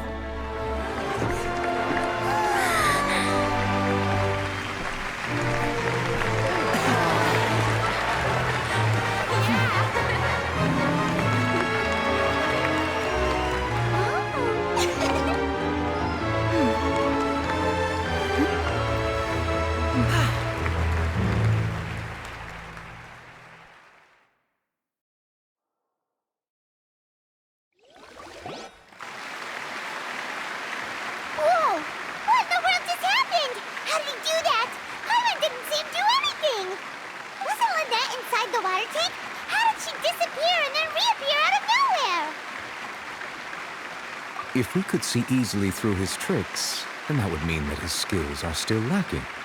To appreciate magic, you should focus on the show happening on stage, rather than getting caught up in trying to see that which has been intentionally hidden. Guess you're right. Paimon couldn't believe her eyes when Lynette reappeared. Amazing! Thank you everyone. I'm glad you enjoyed that performance. But our magical journey has only just begun. I've prepared even more astonishing surprises for everyone here. The magic of transformation and disappearance can go far beyond what you've just seen. I'm sure many of you are thinking that escaping the water tank was impressive enough, but Lynette is still my assistant after all. In which case, I have ample time to make all necessary preparations. So, for my next trick, I will require the participation of one lucky audience member. Please, if my assistants could bring out the magical boxes now. There are 2 boxes, and only 2 boxes. One is here, and one is there in the aisle among the audience. I'm sure many of our clever audience members have already guessed our next magic trick. A swap! Our lucky audience member and I will each enter a magic box. After 1 minute, we will each emerge from the opposite box. Now please, everyone pay very close attention to the box you see here. Don't give me any chance to make a move. Wow! How's he gonna do this? Hey, do you think this is all magic tricks, or does Lenny have actual superpowers? The lucky audience member will be generated by this random number selector. It selects numbers entirely at random. Even I don't know who will be chosen to participate. Now then, let's begin. Let me see. Oh, row 7, seat 3. Congratulations! You now have the chance to experience magic firsthand for an entire minute. Please, come forward. My assistant will take you beside the magic box. I'm sorry, it might be a little cramped inside, but no need to feel nervous. We've carefully arranged everything for you to be as comfortable as possible. You don't need to do anything, but no matter what strange things may happen, don't come out of the box. If the magic is interrupted, who knows where you might end up? You might even find yourself in the Fortress of Meropide. Oh, okay.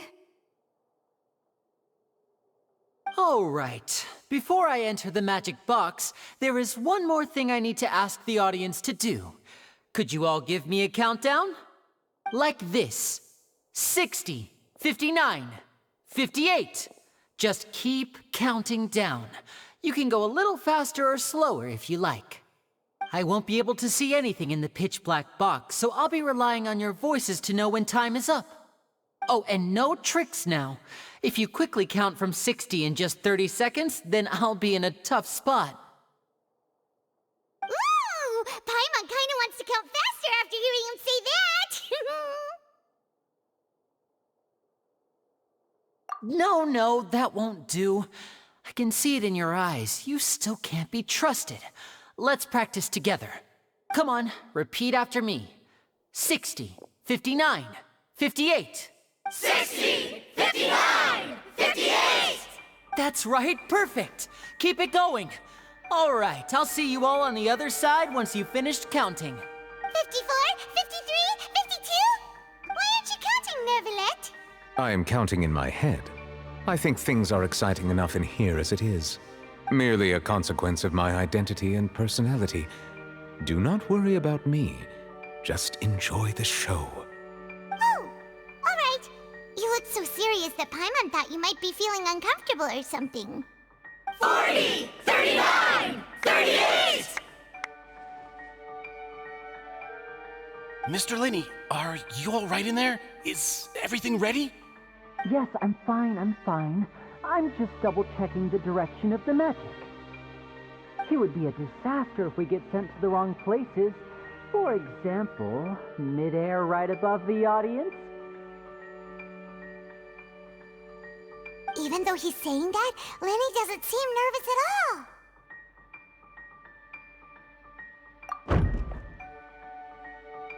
Ah, what was that noise? Did you hear it too? Not sure. Anyway, it doesn't seem like anyone's worried about it. 25, 24, 23! What's wrong, Mr. Linney? I can still hear you moving in there. I seem to have accidentally knocked over a decoration. I'm trying to fix it, but it's pitch black in here. I can't tell left from right. Never mind the decorations. There's no time for that. The show is what's important. No, that's unacceptable. I want my show to be perfect. Don't worry, we still have 20 seconds. Hear them counting? 19, 18, 17! It seems things aren't quite going as planned. I apologize, everyone. It feels like you're all starting to count faster, but that's all right. I know it can be tiring to do such a long countdown. 10 seconds and change is still plenty of time. 10! Almost there now. 8! Swapping two people is harder work than you might think. Even a master magician like me can't guarantee I'll get it right the first time. Hey, wait! Is this the back one? I can't tell. They both look the same inside. Huh? No, that's not it. I'll try again. 7! Hey, slow down! Honestly! 5! 4! 3! Whoops! That doesn't count! 0!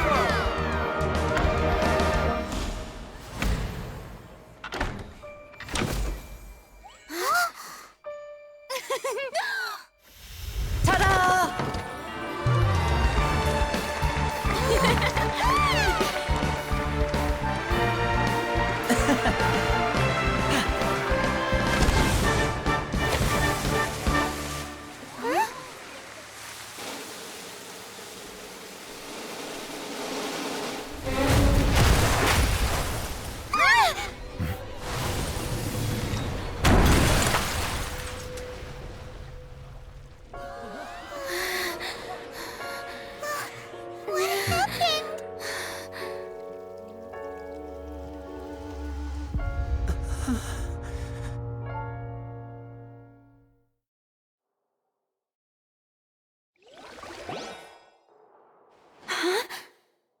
Is this part of the show? Mr. Lenny, you're going to use magic to fix the stage now, right? What happened? Oh no. Maybe this isn't part of the show. The girl was still in that box, right? This performance is over. Medical staff with me. Guards, secure the scene and detain all the performers. Seal the exits. No one is allowed in or out at this time. Yes, that's right. If this was just an accident, then we must investigate the cause.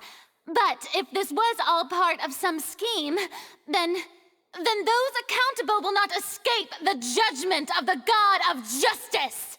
No need to be alarmed, you two. We'll get to the bottom of this soon enough.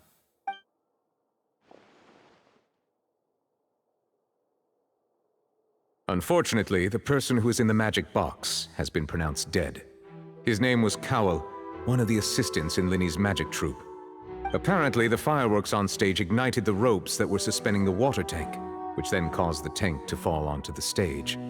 As of now, we are still not sure why we found Cowell in the box, rather than the guest from the audience. And after an initial search of the area, the guards have confirmed that the girl is nowhere to be found. It appears that this incident was not merely some mishap with the performance, and there are many indications that it is connected with the case of the serial disappearances of young women. The serial disappearances case? That's the case that Charlotte mentioned before! I know the truth. I can see through the whole thing. Really, using such a shallow and obvious mystery as his finale. Did he really underestimate us that badly? I say that our powerful magician, Mr. Lenny, is now the prime suspect for the serial disappearances case. Huh? Why me? This whole thing was an accident. No, this all occurred during your magic show, did it not? The missing girl disappeared after being chosen, did she not? The deceased is one of your assistants, is he not? Now that I think about it, that whole speech about magicians making things disappear was nothing more than a provocation, a bald-faced challenge. That can't be right! How can Lenny do this? He was in the box on the stage the entire time! We can even hear his voice! Besides, before the show, he told us that he would like to catch the criminal behind the disappearances! He couldn't possibly mean catching himself!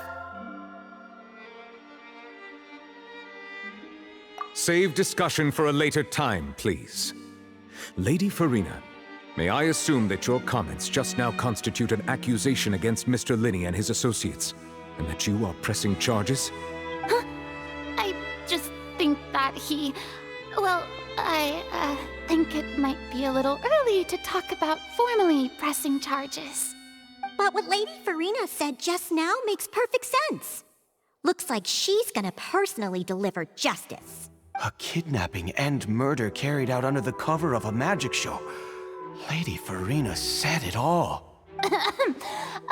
I mean, of course, my dear people. But what excites me even more than the obvious truth before our eyes is the opponent I'll be facing. That's right. I mean you, Traveler. You'll support Lenny, won't you? After all, he was the one who helped you the first time we met. Then there's no problem at all. You know, the Traveler and I already had a duel the first time we met. But with Lenny's help, our little duel ended in a draw. But draws really are the most boring possible outcome. So, no more draws.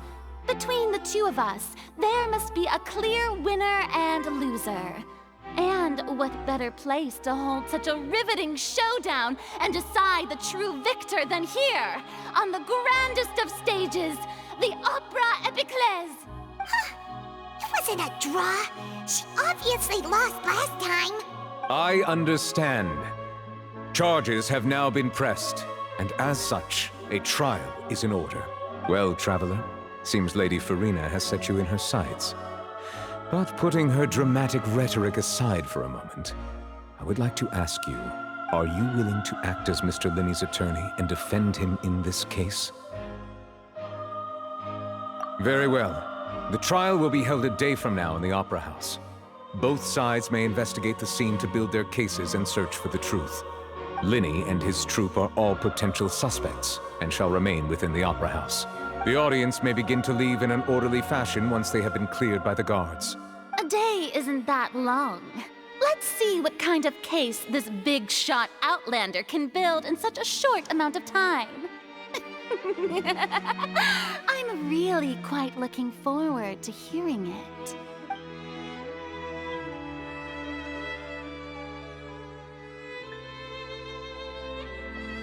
Lenny! Sorry about everything that happened just now. Were you frightened? Of course! Who wouldn't be scared after witnessing an accident like that?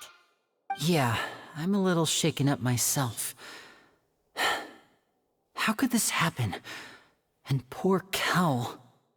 I know you already claimed that you would defend me, but now it's just us talking. Tell me, do you think I could possibly be the murderer? Good to hear. Thank you so much for trusting me.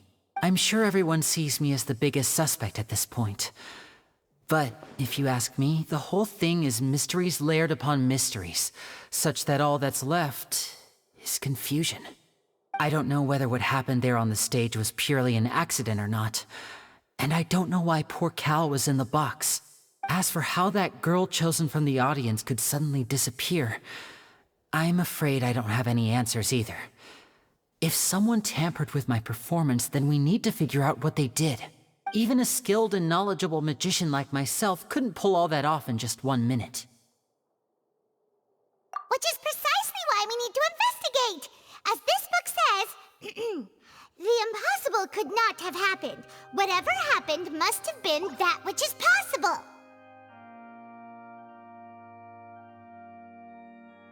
Paimon bought them when we were reading at the bookshop in the city earlier. Pretty cool, huh?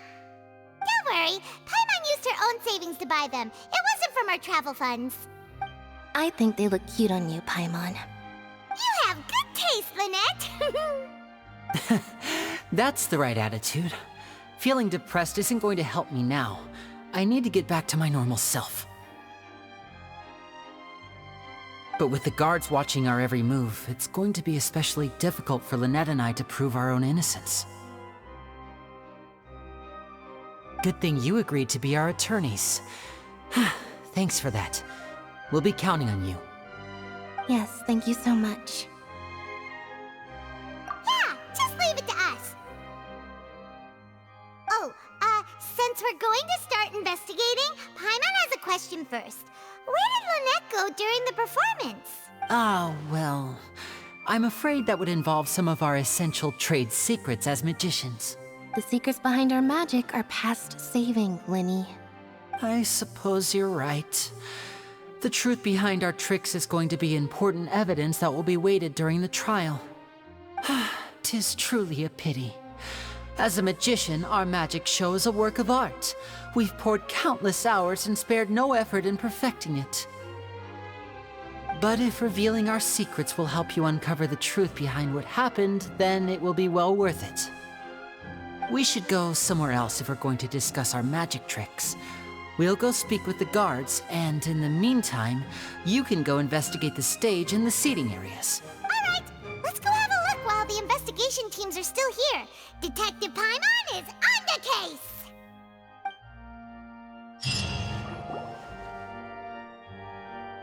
Hello, officer. How's the investigation going? Ah, I see.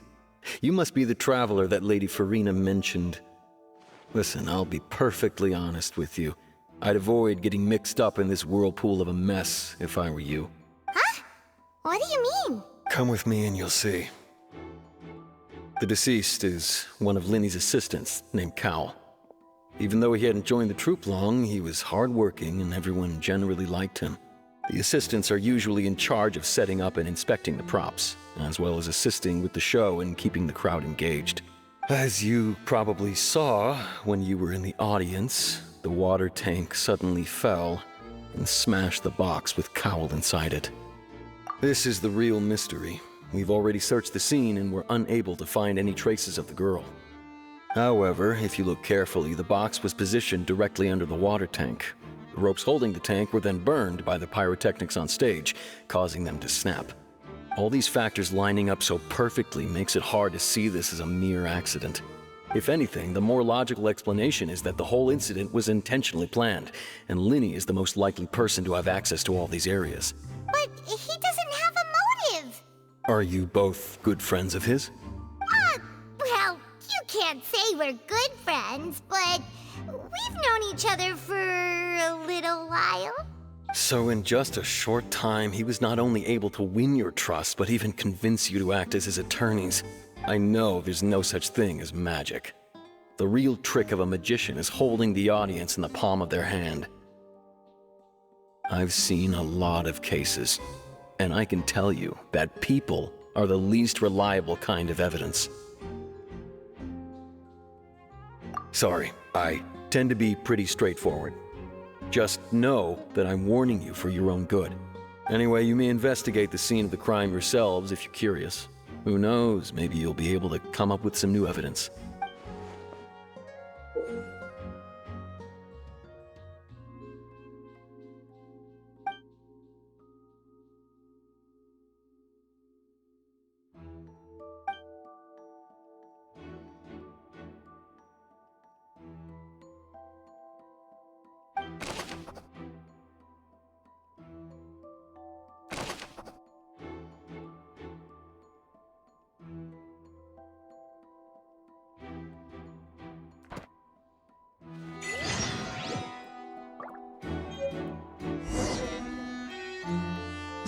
Whoever the murderer was, they must have made preparations well beforehand.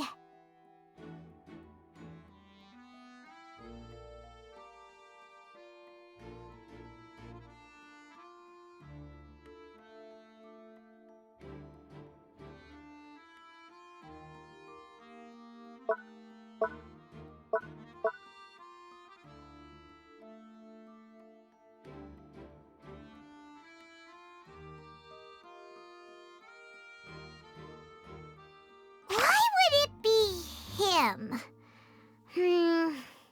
How strange.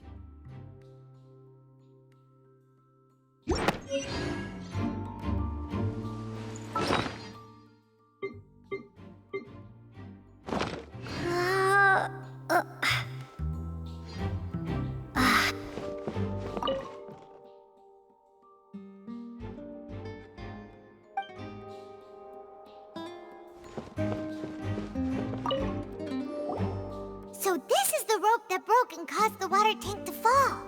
The rope looks pretty durable. How can it be burned through so quickly by fireworks? Why are you suddenly so serious, Traveler?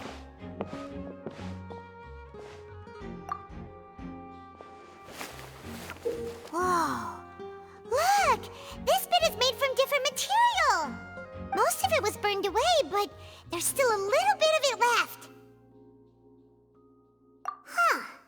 So if a rope meant to hold something was made with that kind of material in it, then that means... Wait! Why don't you write all this down? Let's take notes!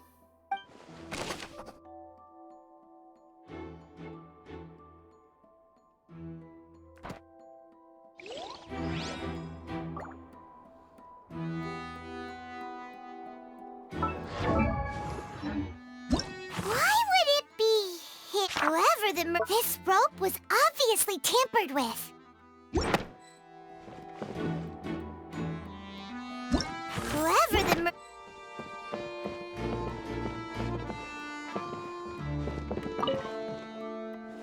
Go ahead, have a look around. In the end, we're both after the truth.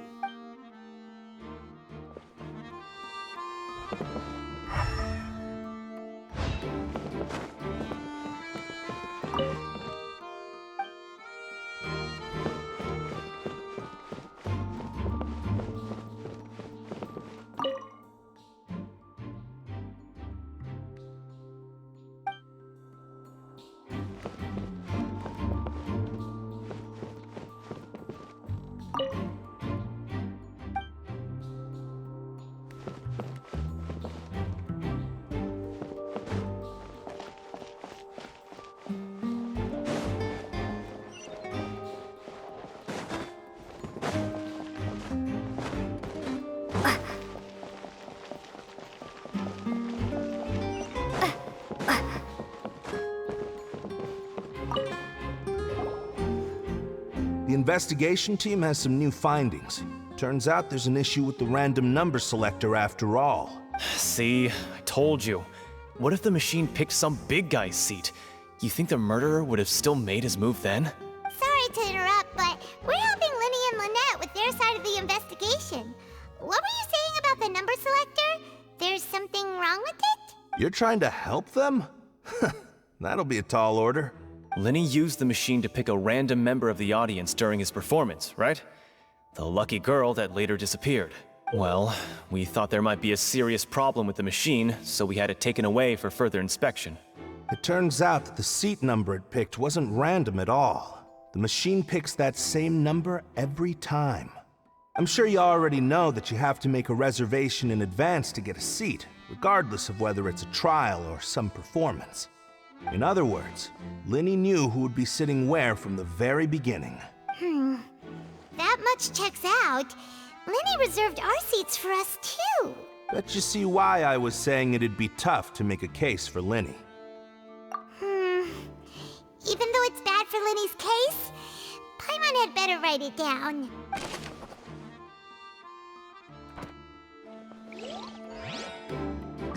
Clever, then people needed to register and reserve a seat for the show. That, combined with this number selector, could allow you to pick a young lady instead of some old fogey.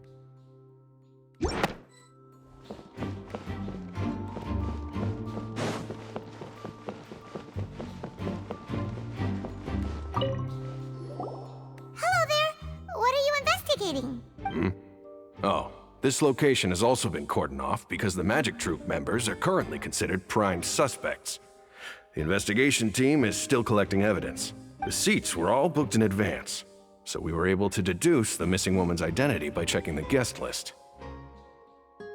Sure, it's not like this is confidential information. We will publish it later anyway when we petition the public to help us find the missing person. Her name is Halsey. She's a painter from Fontaine who's made a bit of a name for herself.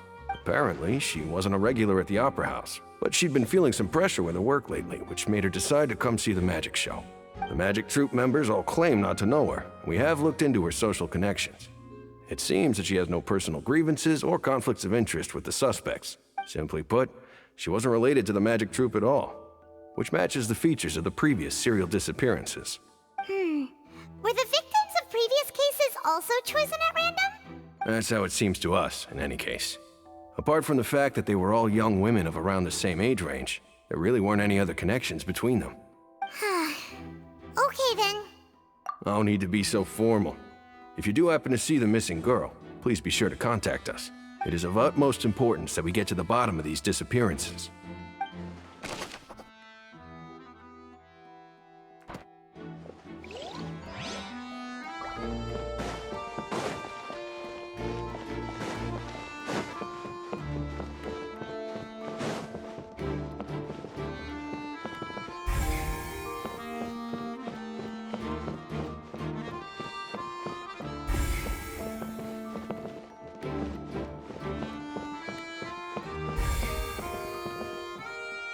Linny's magic tricks were the stuff of legends, but the way he did this crime...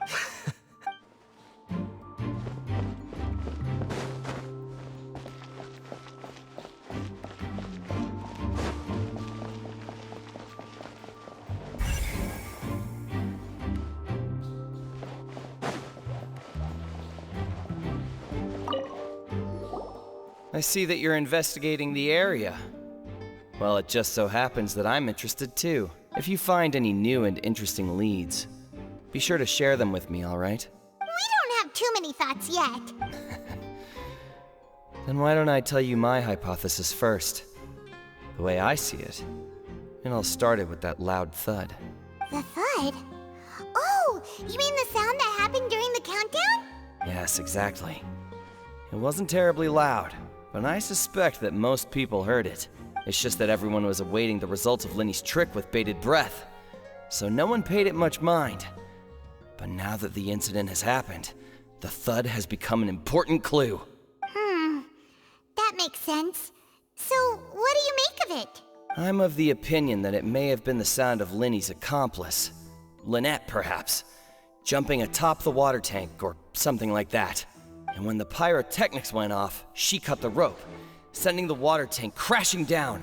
But wasn't the noise we heard too loud for that? Perhaps the balance wasn't right, leading to a particularly rough landing. Oh, that's true. I suppose I must reconsider. That does remind Paimon, though. What was with that sound?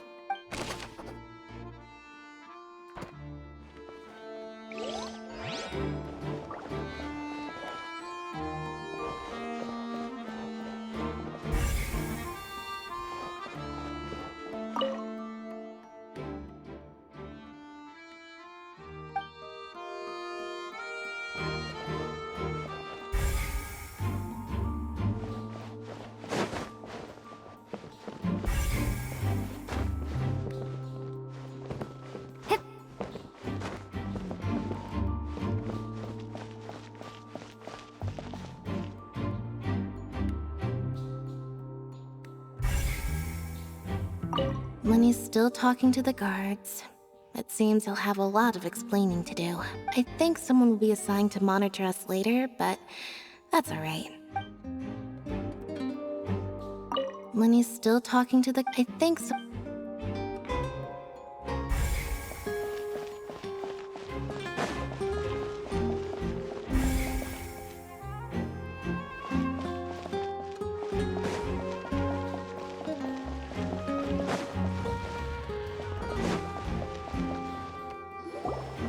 Hey, you! Yes, both of you! Over here! I've been keeping an eye on you for a while now. Huh? You mean us? That's right. If I'm not mistaken, you're also among those who wish to cut down the thorns and pursue the truth. No? And by the looks of it, you're not from Fontaine. Well, you're right on the more about that one, but who are you? Have you never heard of the Spina di Rosula? From mediating disputes and providing protection to solving conundrums, you name it, Spina di Rosula does it. And I, Navia, have the honor of being its renowned president. Though those who play by our rules call me boss. I'm Silver, her attendant. Pleased to meet you. And I'm Melus. Demoiselle's various daily needs and affairs are under my purview. Huh? Boss? Demoiselle? What gives with the names? Well, I am the second generation president. Melus and the others are still used to my previous title. My apologies, Demoiselle. Should you prefer, boss, I will endeavor to use that instead. No, no need. You don't have to call me boss. Just Navia is fine. Okay, if you say so. Not that we're members of Spina di Rosula anyway. All merely trifling details. Never mind. Now, back to the situation at hand. That's right. I've always kept an eye on the serial disappearance cases. My interest stems from a matter back from my father's time. Judging from the look of things, I find Linny an unlikely mastermind. Really? We think so too! That's why we're looking for clues now. But how did you come to that conclusion? Intuition, naturally. My unparalleled intuition. Noirceur was quick to point the finger at Linny without any decisive evidence whatsoever, wasn't she? But that's not uncommon for her. If you remember, the Justice had to interrupt her and ask if she was pressing charges just to keep her from getting carried away. Anyway, a trial begins the moment someone levels charges. And, of course, there was no way Farina was going to back down in that situation. Sounds more like you just don't trust the Hydro Archon. Well, what's your opinion? I must admit that she can be interesting at times, but liking her doesn't mean that I'll blindly agree with her. All right, I've answered your question. Now, it's time you answer mine. Wait a minute, did that answer count? Well, I say it does. But don't worry, you won't hear any pointless questions from me. In your opinion, do you think it's right to treat a trial like it's an opera? Well? And why would that be?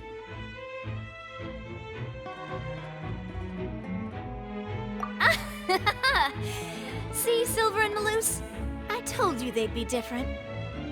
Most astute of you, demoiselle. I too think that the Traveler's response was most excellent. No matter how wonderful the script or how fervent the audience's expectations may be, the trials that go on stage here must be based in fact. And if that can be done, boss, then... All right, that's quite enough, Maloose. Anyway, I like your answer. You passed with flying colors.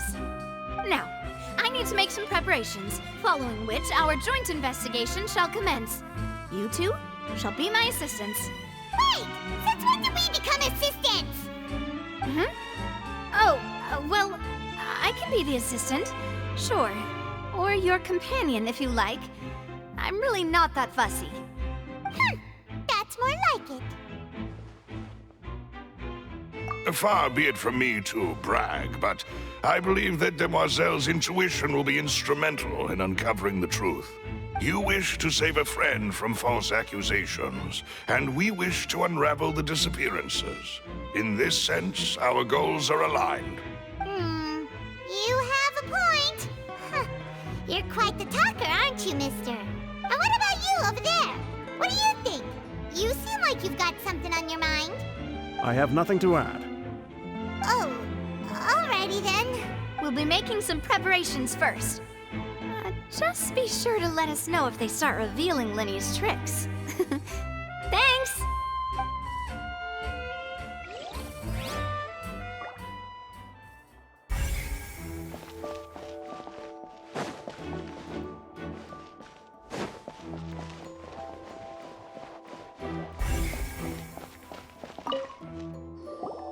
Sorry, but no one can freely enter or exit the Opera House at the moment. If you wish to leave, you must register your identity with us first. No, we're not leaving. We're representing Linny and Lynette as attorneys, so we're investigating the case. Were you always guarding this entrance? Yes.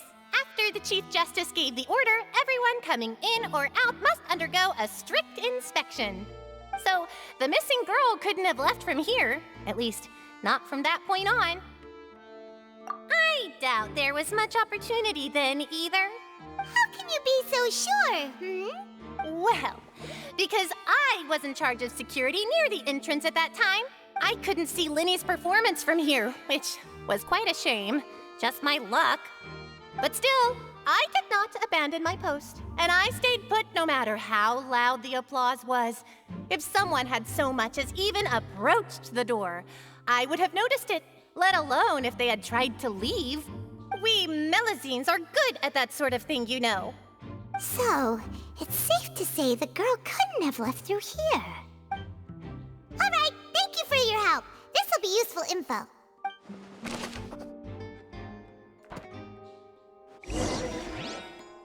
We've checked everything of note here at the performance venue. Paimon wonders how Linny's discussion with the guards is going. Let's go see, shall we? Ooh, things are getting interesting, huh? We're about to see how magic is made.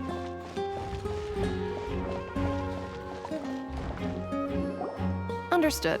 Then I will be going with you. Just so you're aware, I will be monitoring your actions and making notes as necessary. Very good. Thanks for being so agreeable. I'd pull a rose out of my hat as a gift for you if I could. You may spare the pleasantries. I'm just doing my job. You've arrived. Who's this? Me? I'm Spina di Rosula's guardian angel. If you've got a problem, I've got the firepower. Sorry, I got a little carried away there. Call me Navia. I'm a partner of theirs, and will be helping investigate this whole situation. And these are my companions. Would you mind if they join as well? Fine by me. Oh, new helpers? I would be most grateful.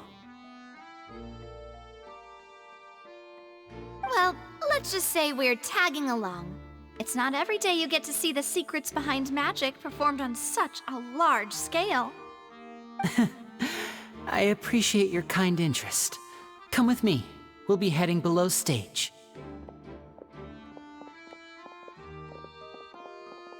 Huh? Below stage? Yes, a world of secrets is hidden beneath this magic box, prepared specifically for this switcheroo trick.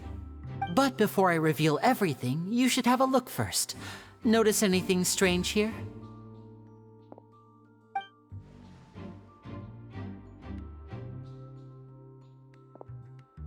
I'm not trying to be dramatic. Remembering the details of a trick will help you understand the methods used to perform it more easily. Huh. Weren't there balloons and other decorations here? Where did all that go? Ah, good eye. That said, you're still far from discovering the answer. The back? You mean the inside of the door? What's different about it? Paimon didn't notice anything. Very good indeed. I thought you might not be able to catch that, given that you were sitting in the first row. The back of this door was patterned. Those patterns are now gone, replaced by a smooth wooden board. So, if you put 2 and 2 together, what do you get? Exactly.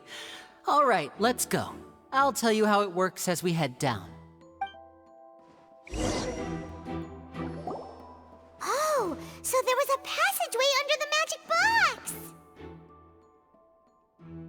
box! I knew you'd figure out most of it as soon as you saw this place. The 2 magic boxes are positioned right above the 2 entrances of the tunnel. See this flatbed trolley? The box with the lucky audience member in it would be shuttled over to the other side using the trolley. This trolley can raise and lower and even rotate, ensuring that the box will face in the right direction. I see. So that's the purpose of the box inside another box. Precisely. The inner box would descend after the audience member was put inside and be moved along the trolley, all while the outer box would remain on stage as if nothing had ever changed. So that's how you did it! Once the box was lowered, the trolley would store some energy through this device here, with which it would complete the rest of the steps. The audience member would only be able to feel some slight movements in the dark, and by the time she walked out, she would already be back on stage. Right! You were talking that whole time, and you even came out for a moment near the end! Ah, yes. A phonograph operated by Lynette was used to achieve that effect. My assistant and I had already scripted our conversation beforehand. When the countdown began, I had already gone to the opposite box via a tunnel using that ladder. And what about Lynette? Where was she? I was in the mezzanine space in the back of the box. Oh, interesting! That's how we were able to coordinate Linny's lines with the assistant. And, by the way, I was the one who walked out of the box at the end. I mean, we are twins. All it takes is a change of clothes and no one can tell who's who. And that's my favorite part of this trick. Only Lynette and I can perform it. So that's how it all worked! Wow, every detail you revealed was more amazing than the last! Lynette would briefly walk out of the box and then go back in, jumping into the tunnel and escaping before the box on the trolley could finish ascending. And then I walk out of the other box in the audience area, and the trick would be complete. The operative word here being would. But as you saw, Cal was in the box, not our audience member. She, on the other hand, mysteriously vanished. We really don't know how that happened. If not for that interlude, this would have been an astonishing trick. I probably never would have figured out how you pulled it off. And yet, to think that someone was able to use this magic trick to commit a crime. Could we have a look around? I think we can come up with some more leads. This is the scene of the crime, so Linny and Lynette are not permitted to stay here. I'll escort them back up. Yes, of course. No need to be so strict now. I won't disappear into thin air, you know. Thanks, everyone. We're counting on you.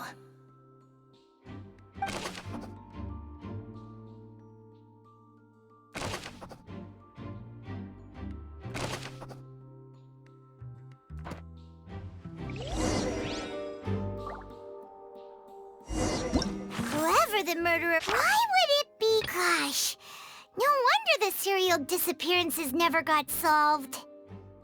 We all heard that noise, didn't we?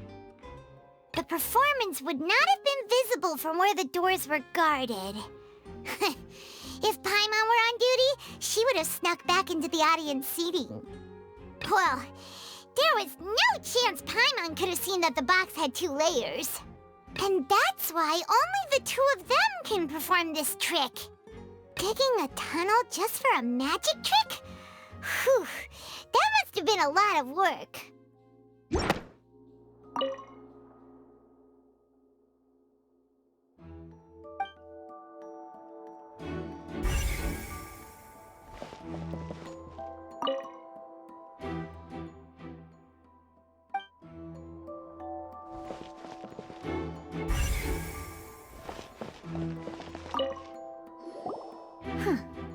What's this? Looks like a hook tied to the end of a rope. Huh? There's all kinds of odds and ends here. Perhaps it was a prop for a different trick. But why would it have been left here? Whatever it is, let's make a note of it first.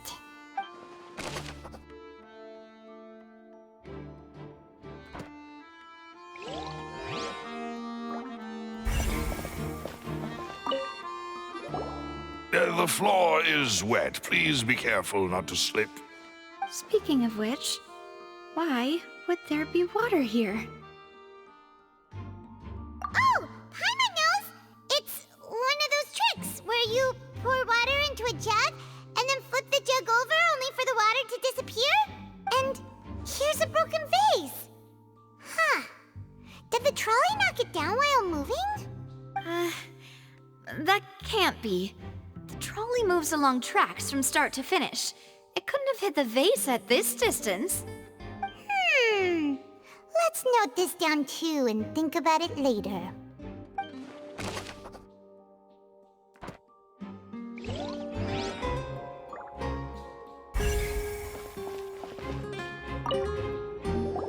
Oh, these are the clothes that the lady chosen from the audience was wearing, right?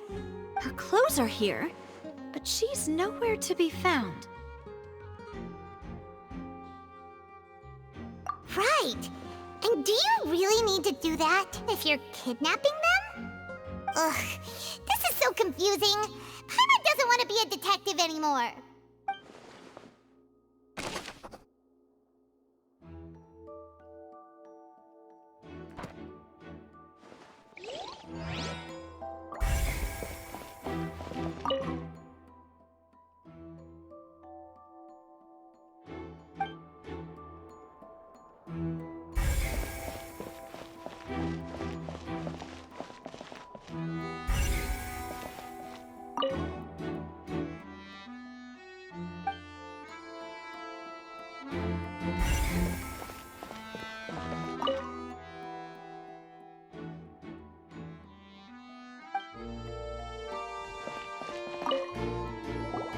What is this place?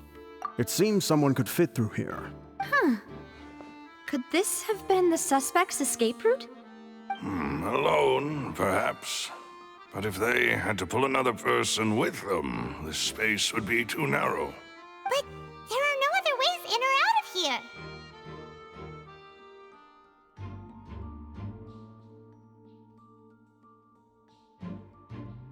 Oh, you're right! Let Paimon write that down.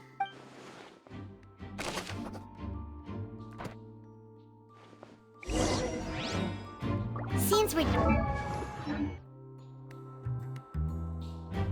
Yes, let's head back up.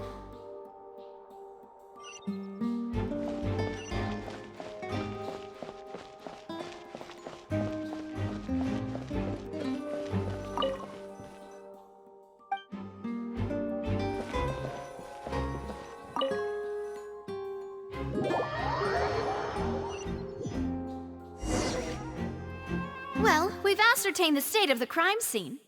Let's find a place to sort out our findings once Malus returns. It seems to me that there are several things that don't add up here. Apologies for the wait, demoiselle. So, what did the guards say? Did the criminal escape through the vent? They believe the odds of that are very low, since the vent leads to the Opera House's basement. The guards have checked the area carefully. No one left through the basement during the performance or after the incident, and no one was found hiding there. So the tunnels become like a secret chamber then! You know, like the kind you usually see in novels! The plot thickens. Halsey's disappearance and Cowell's death are both quite inexplicable. No wonder Farina was so confident in her accusation. All the current evidence points toward Linny and Lynette. In other words, the charges are very likely to be upheld unless we make some considerable progress. Charges and then trial. So if the charges are upheld, they'll announce a sentence? That's right. This is how a trial goes in the Opera House. During the proceedings, the Chief Justice and the Oratrice will hear statements from both sides. That's right. This is how indemnitium is produced. The statements from both sides, the defenses from attorneys, witness testimonies, and even the audience's emotions will all be projected on the Oratrice. To put it simply, it's as if the Oratrice has its own will, and is a judge in its own right. This also precludes any kind of favoritism on the part of the Chief Justice. And not that this has ever happened anyway. Once both sides have finished speaking, the Chief Justice will make his final decision. This, too, will be used by the Oratrice as a reference. Then, finally, the Oratrice will be consulted by officials. The result it returns is the will of justice itself. Huh? So that machine is the one that actually decides? Paimon thought Neuvillette called the shots. In practice, there is very little difference. Both have always come to the same judgment. Which is why people have great faith in the Chief Justice. Ah, yes, the guards also asked me to convey that none of us will be allowed to leave this place before the trial. Huh? Why? Because we've chosen to act as the twins' proxies. That makes us persons related to the case. They're concerned that we might be colluding with outside parties, or that we might find outside help to disrupt the case. And even if that were not so, it could prove problematic if we happen to spread key information about the case ahead of time. I'm ready to break out at any time. Whoa, whoa! There's no need for that! Paimon thinks they have a point. That said, are they providing food? Of course. I just hope you don't mind the lack of options. I'm afraid that catering to all tastes is not in the cards, nor is any guarantee of balanced nutrition. In that case, let's just sort out our findings together here. Pity. I was hoping to take you to try some of Fontaine's famous desserts, too. I mean, what better way to properly think through our findings than over some tea and sweets? Huh.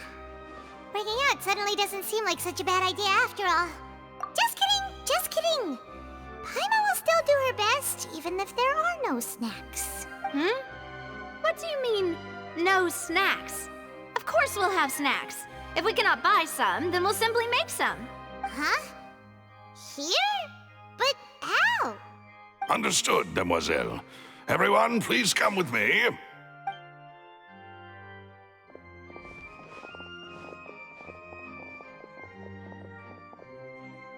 Wait, you're carrying a portable stove with you? Yes, I must be prepared to meet the demoiselle's baking needs whenever the fancy strikes her. I have eggs, sugar, and almonds at the ready. Good work, you two. Then I'll get to it. Please sit tight for a moment. You'll get to taste my awesome snacks soon enough. These three are quite the interesting group.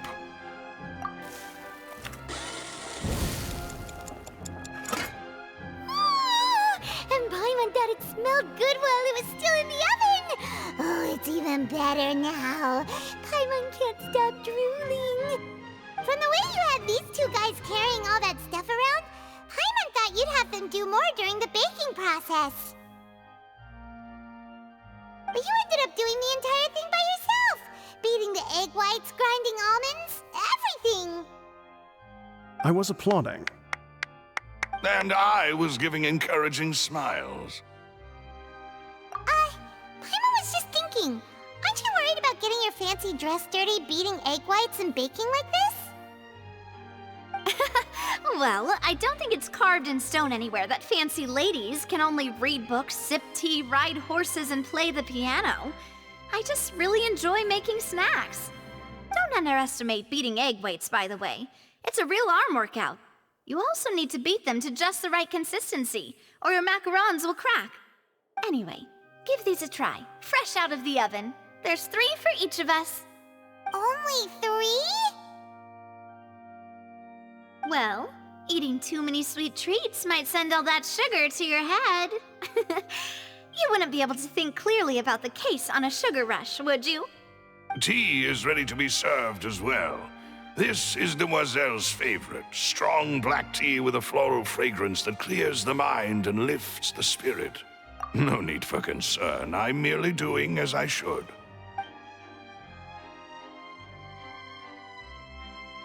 All right then, down to business. As Paimon mentioned previously, the tunnel seems to be something of a secret chamber. However, we can assume that Linny and Lynette were not alone within it. Some criminal also occupied its sealed confines. The magician twins could have committed the crimes, of course, but they lack any logical motive. Exactly! Why would they do such a thing right when everyone was watching? The flower vase and the thud we heard during the performance could indicate some altercation between Halsey and the criminal in the tunnel, resulting in the shattering of the vase, the discarding of her clothes, and her abduction. Perhaps the criminal thought that since she was chosen from the crowd, she would be too easy to identify if she was still wearing the same clothes.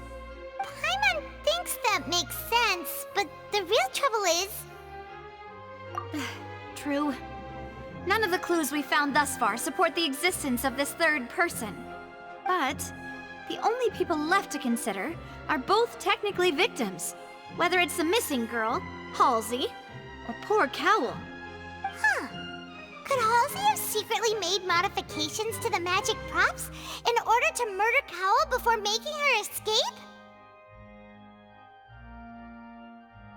That's right. And even if she had tampered with the setup, she would need to understand the entire trick to pull it off. Nor does she have any motive.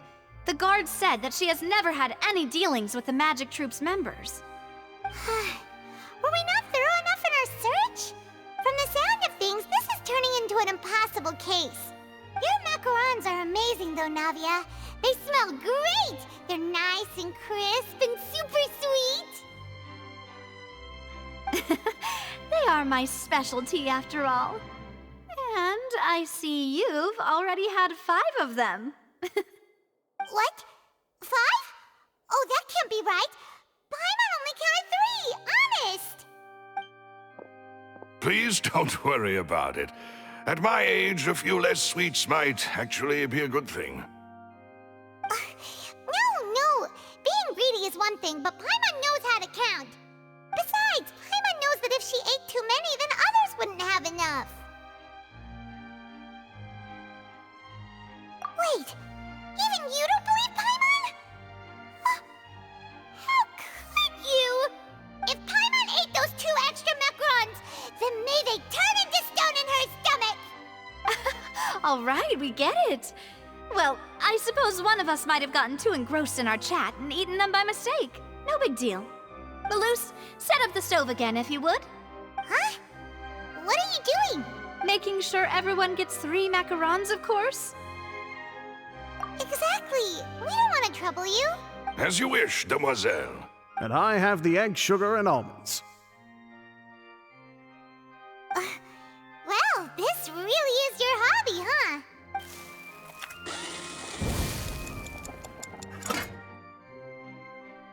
Well, snack time. I'm going to have another look around the area. I don't know what we're looking for yet, but we've still got some time. As attorneys, I suggest the two of you think the case over again. It would be awkward if you got all tongue-tied on stage during the trial. All right, thanks for your help and for the snacks. It was nothing. A small task for the Spina di Rosula. Silver, Maloose, it's time to go. I'll be back if I find anything new.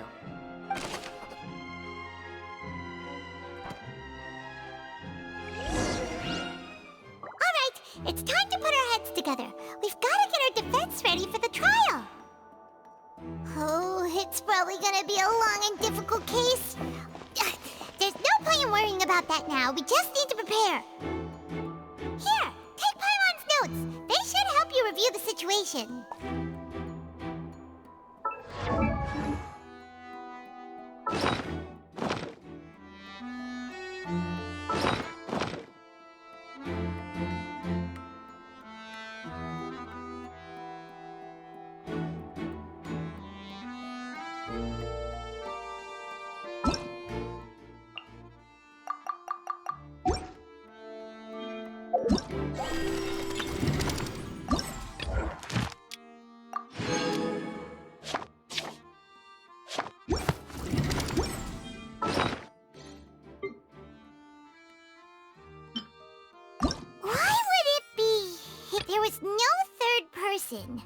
And Paimon didn't eat more than 3 macarons either.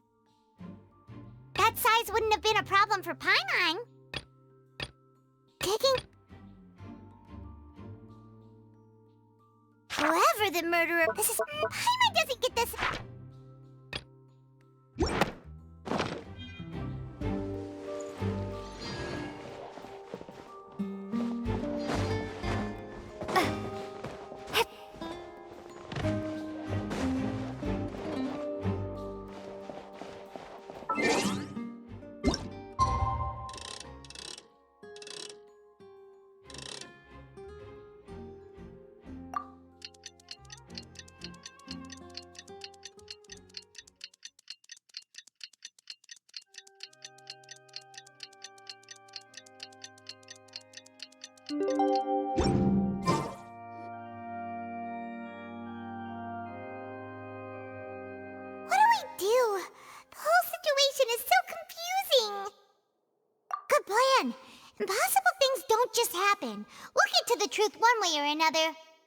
Just relax. Even if everyone else suspects Lenny and Lynette, at least we will be supporting them from the stands. Besides, I doubt Farina understands any more about what happened than we do. Thanks, Navia. Well, we'll be going then. Best of luck to you.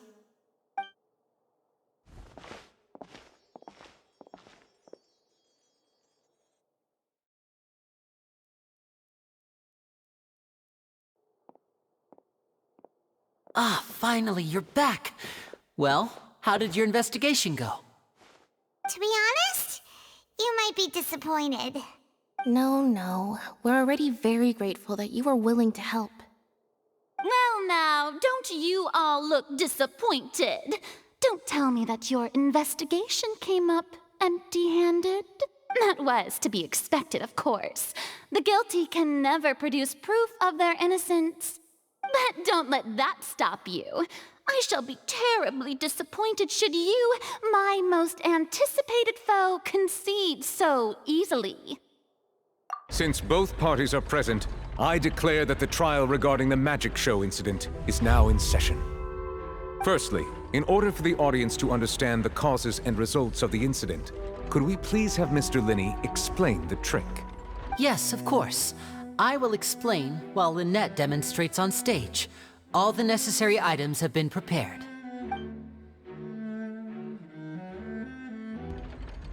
Thank you, Mr. Linney.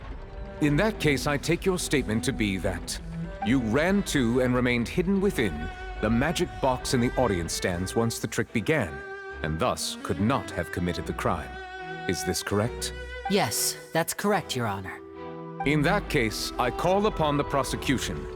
Lady Farina, do you wish to refute his statement in any way? Why, of course I do.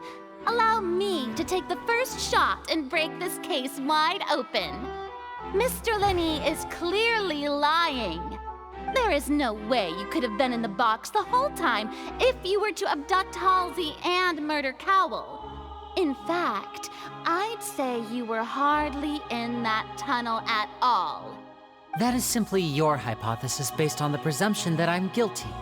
Oh, is that so? And if I may ask, what did you hear while you were inside your box? The roaring countdown of the crowd, of course. That's how I kept track of the time and built anticipation for the finale. And you didn't hear anything else at all? Nothing that might leave an impression of any kind? No, nothing. I see. But when the count reached 30 seconds or so, there was a thud. One so loud that I believe practically everyone heard it. Huh? Hey, hang on. Something's not right here.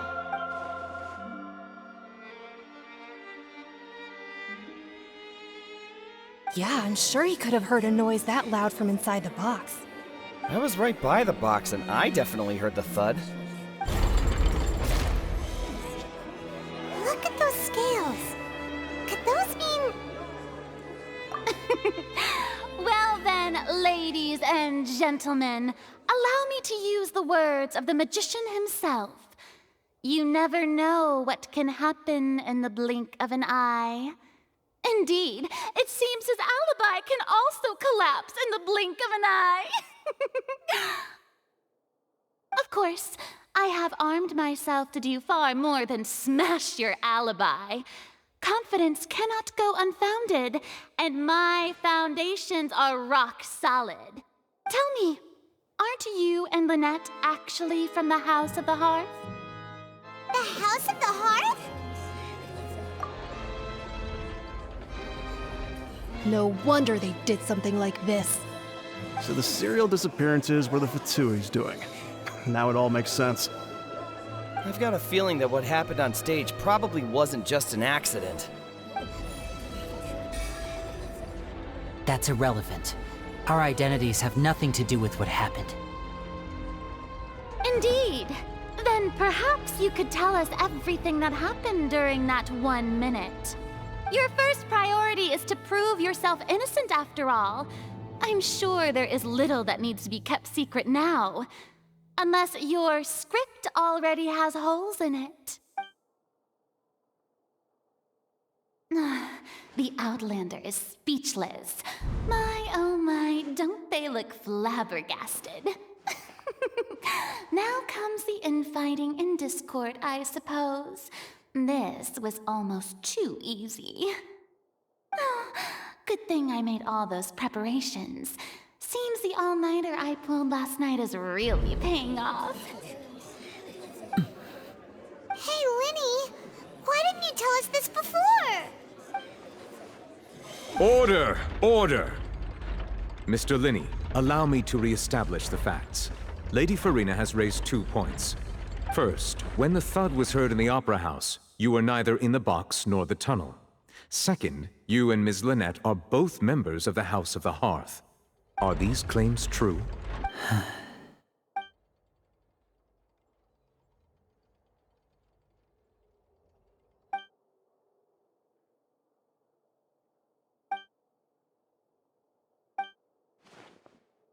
Please answer my question, Mr. Linney. I'm sorry. Yes, they're true, Your Honor. I knew it! Well, that's it. We might as well move on to the sentencing already. What should we do now? Granted.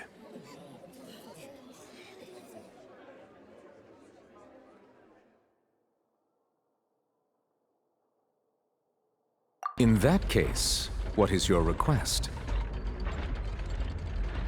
Is that really necessary? They're already as good as guilty. The defendant deceived their own attorneys. What is there left to discuss? Order! Order, I say! Your request is reasonable, and we shall adjourn. This trial will reconvene in 1 hour. So that you would stick to Mr. Linney's defense even after knowing what you do now. You certainly have more professionalism than I thought. In that case, my dear audience, let's allow the joy of victory to steep for a little while longer.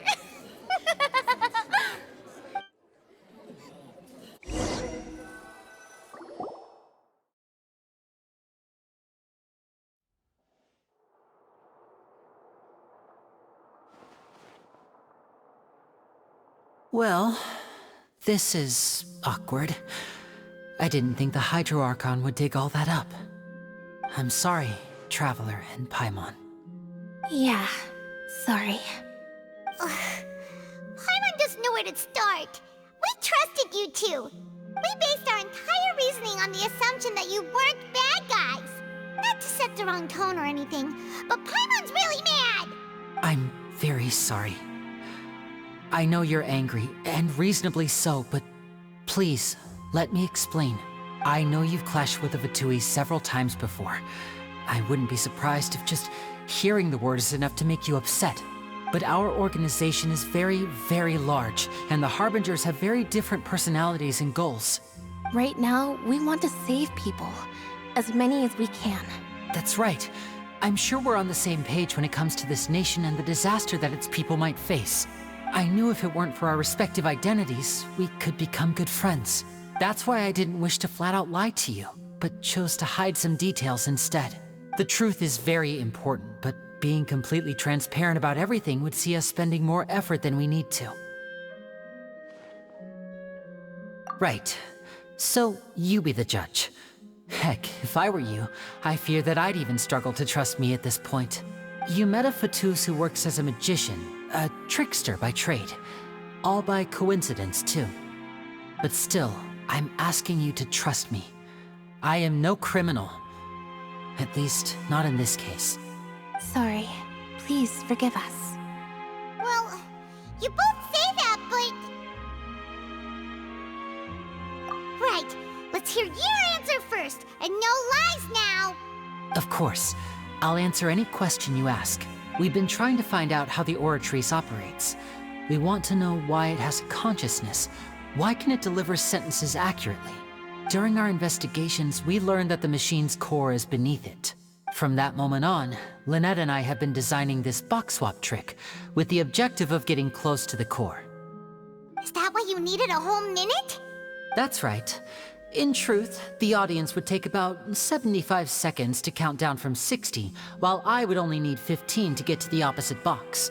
So, after jumping into the tunnel, I accessed the Opera House basement via the vent, and went to investigate the room in which the core is stored.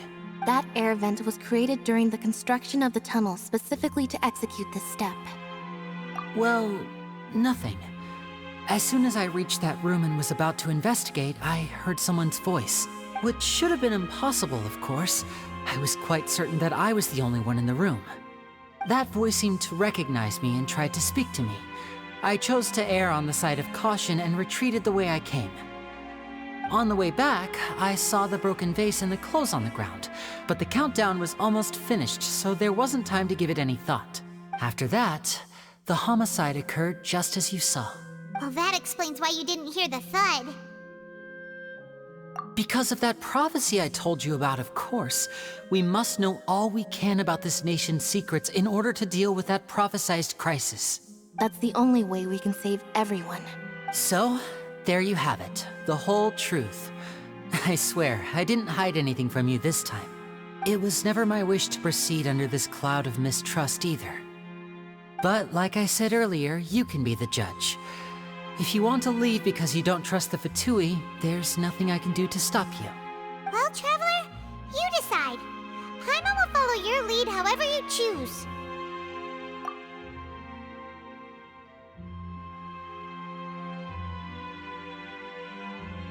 Okay, thank you. Thanks for giving us a chance. The current problem is that the scales are tipped pretty badly against you two. If we want to refute the Hydro Archon's accusations, we're gonna need a seriously watertight defense. Huh? Oh, Paimon thinks she gets what you mean?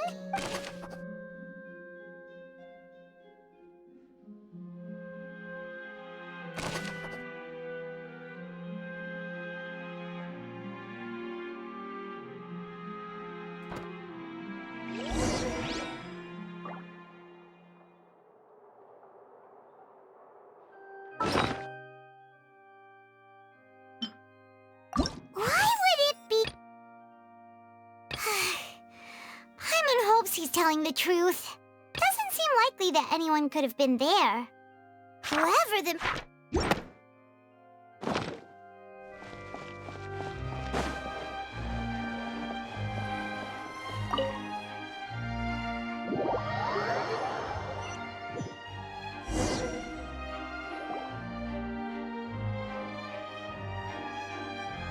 Both parties have returned to their positions. Let us continue the trial.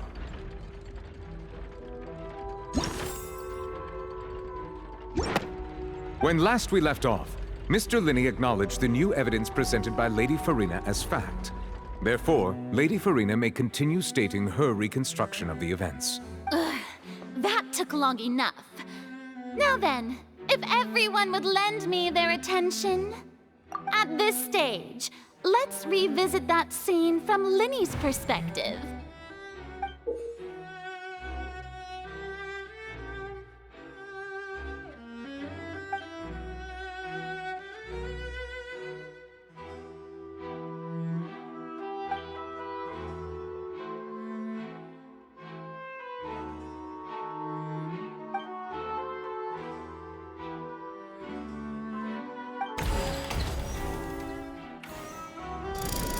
Countdown began, he entered the tunnel.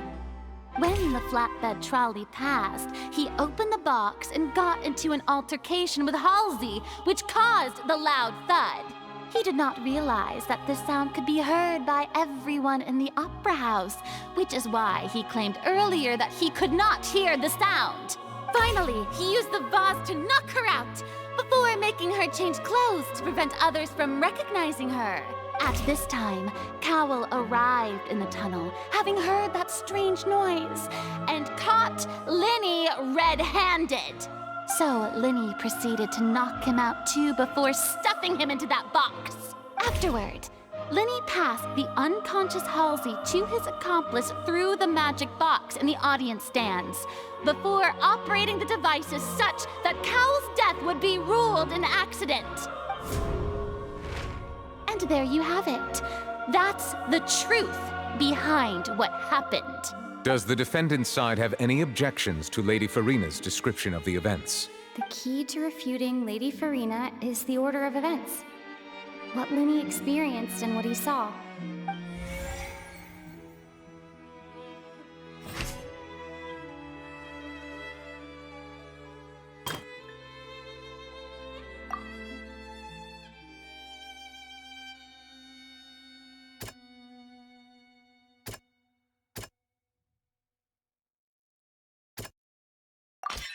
According to Linney, he left via the vent after entering the tunnel. He couldn't have had that altercation with Halsey.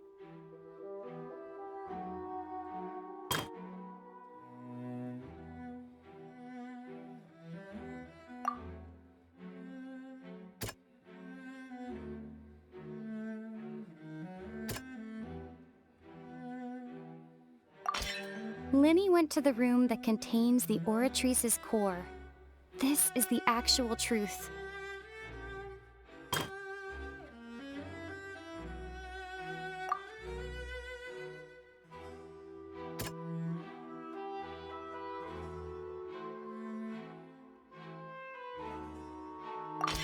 Linney did not take part in the underground altercation.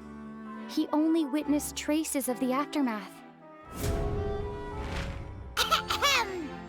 Attention!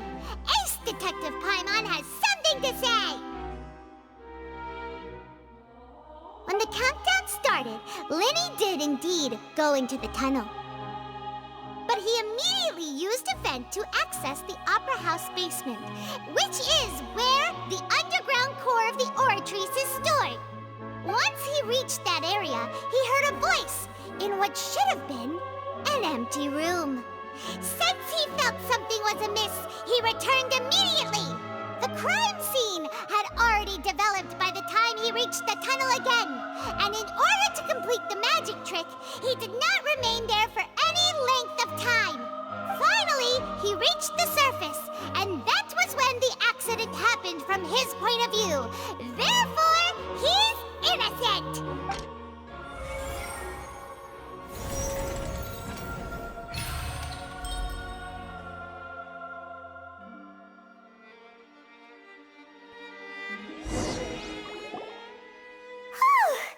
Paimon did it! Paimon actually managed to say all that! Oh, wasn't it awesome? In other words, you believe that he knew nothing of the incident? That's right!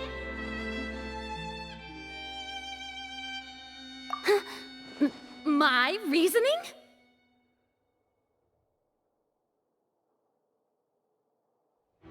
If that's the case, then if Cowell hadn't entered the tunnel, who was the entire setup meant to kill? Assuming that what you say is true, Linny only needed to kidnap the young girl to cause a new disappearance case. What would the point of killing someone on stage be? Oh, they have a point. That's right, you tell him! And that's why they're partners of mine. They've managed to turn things around. Oh, well, your denial is very strident, I'll give you that. But what proof do you have to back your claims?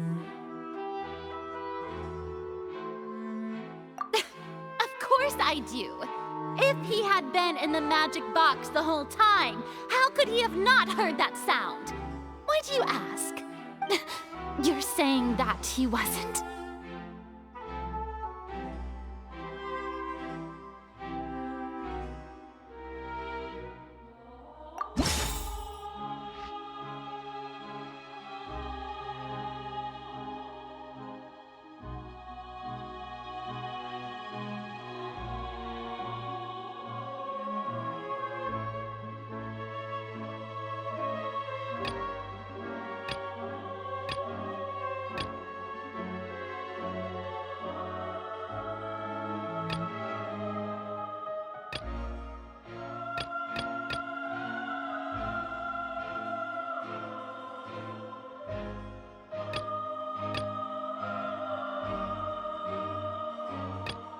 That's right!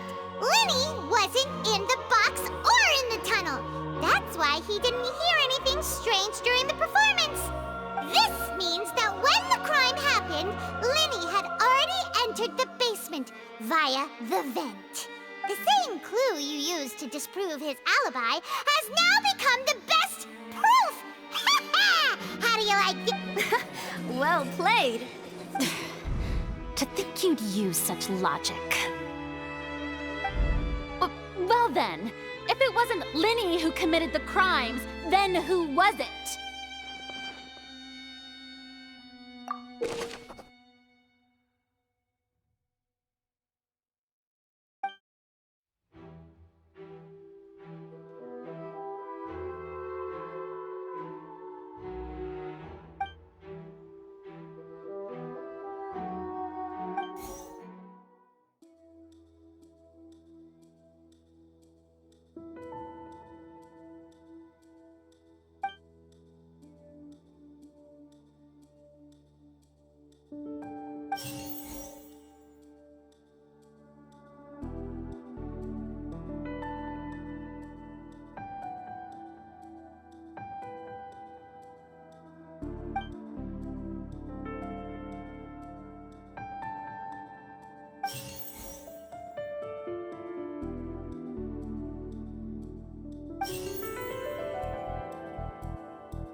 Could there have been a third person involved?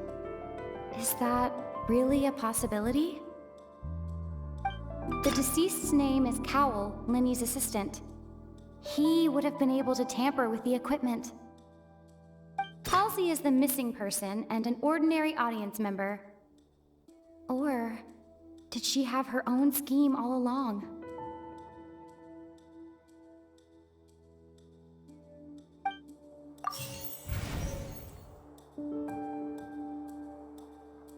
Could there have been a third person involved?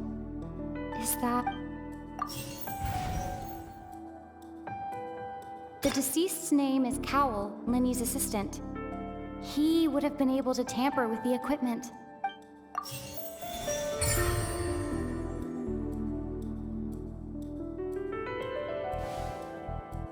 Huh? That can't be right. Are you serious? The killer was, in fact, Cowell, the deceased! Oh, is that so? How interesting! Let's hear your reasoning then. What I must do next is recreate the truth. What Cowell did, and how he went from would-be perpetrator to victim.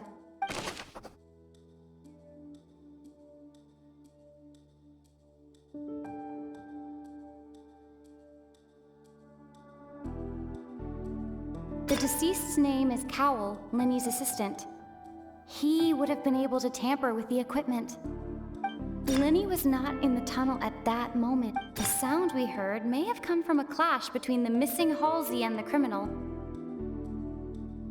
It would have been tough for both people to fit into that vent. They would likely have bumped into Linny as well. No one entered or left the opera house through its entrances. So, the sound we heard may have come from a clash between the deceased's name is Cowell. Halsey's clothing was in the tunnel. So, there must have been some fear that she would attract attention. The sound we heard may... It would have been tough for both people. Halsey's clothing was... It would have been tough for both...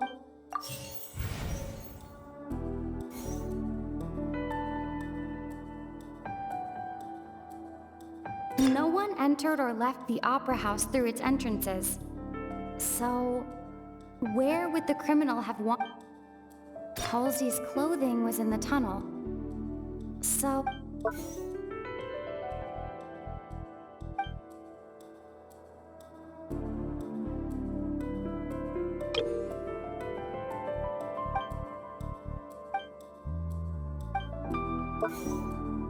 Linny was not in the tunnel at that moment, which gave our criminal ample time.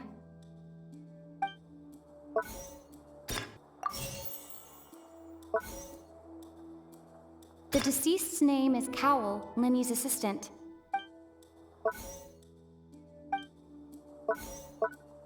No one entered or left the...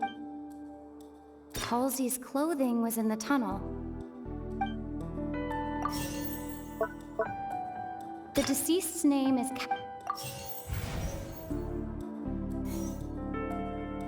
No one entered or left...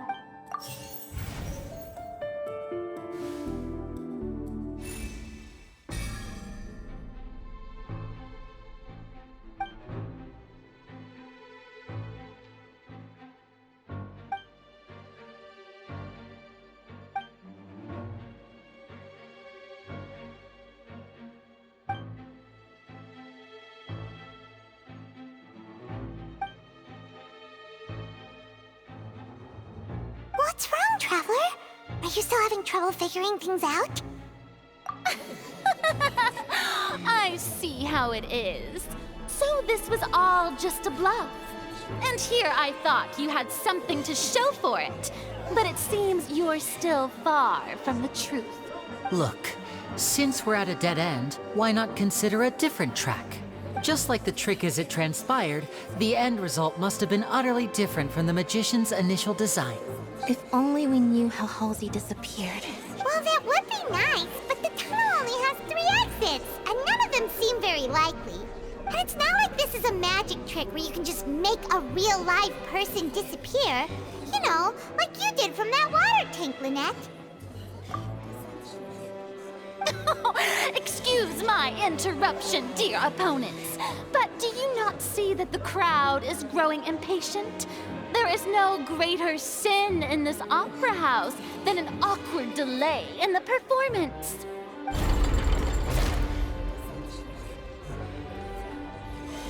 If the defense is unable to make further effective arguments, we will move on to the next stage of the trial. was not in the tunnel at that moment. The sound we heard may have come from a clash between the missing Halsey and the criminal. The deceased's name is Cowell, Linny's assistant. He would have been able to tamper with the equipment. The vase was not broken by chance. It was used to cover important evidence. The water.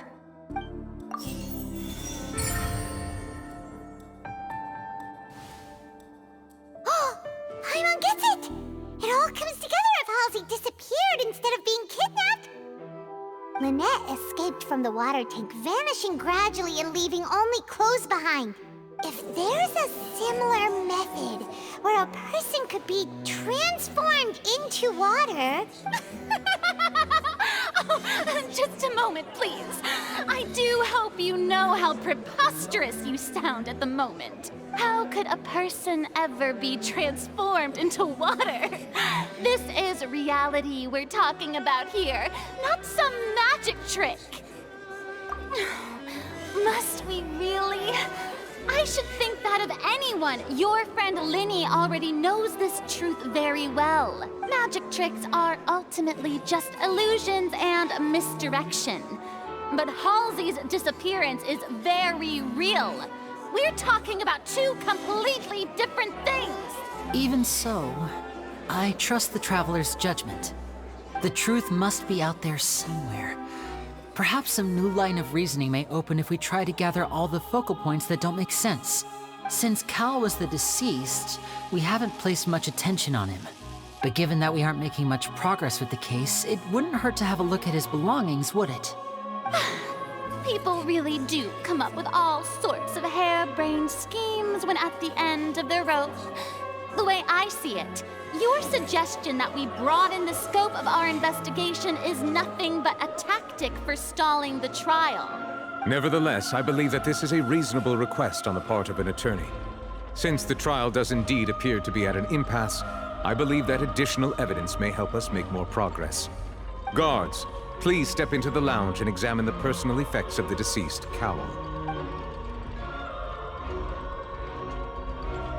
We are still examining the items, but we have already made critical progress that we feel must be shared with everyone post-haste. We discovered several test tubes of fluid within Cowell's baggage, each labeled separately. The notebook in his backpack claims that these fluids are... water from the primordial sea. The primordial sea? The note's contents also indicate that Cowell belonged to an organization that sells illegal drugs and that he had an accomplice. The notebook has many entries concerning safe usage of these fluids, in which the keyword dissolve appears many times. One of these tubes was labeled Opera Epiclese, along with yesterday's date. It is empty. The notes also state that these dissolution properties work exclusively on people from Fontaine. It's likely that Halsey was chosen as some sort of test subject. As such, we believe that the defense's hypothesis is, in fact, supported by sufficient evidence. You've got to be kidding! People dissolving into water? Could something so ridiculous actually be true? Wait a moment. This reminds me of a certain prophecy, but it's just a coincidence, isn't it? Huh. If people can become water, does that mean that the water tank's real use was as a means to hide water stains? And if Cowell was targeting that girl... Wait just a minute. Could that mean... You two, with me, quick! Demoiselle, wait! What about your partners? Let's go. Just trust me. Order! Order! It is undeniable that further examination of the deceased's personal effects has yielded some surprising results. But we cannot yet verify the veracity of these clues. Still, let us assume that these clues are indeed authentic, albeit with the understanding that Ms. Halsey has yet to be found. Guards, please continue examining the items along these lines. Mr. Linny, it appears your hypothesis is supported by the evidence, so please continue speaking. Of course. Thank you, Your Honor. If we uphold this hypothesis, I believe that many of this case's seemingly unrelated clues can be connected together. Right! Like the metal hook! That one didn't make sense at all. Let's think about this. Cowell's methods must have something to do with that water from the primordial sea.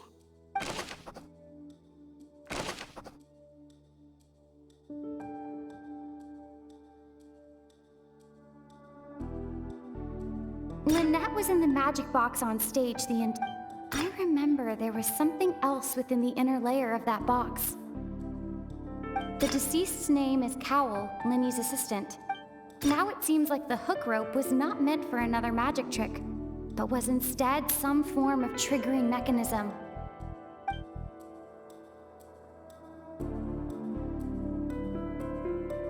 The water from the primordial sea should already have been prepped before Halsey entered the magic box.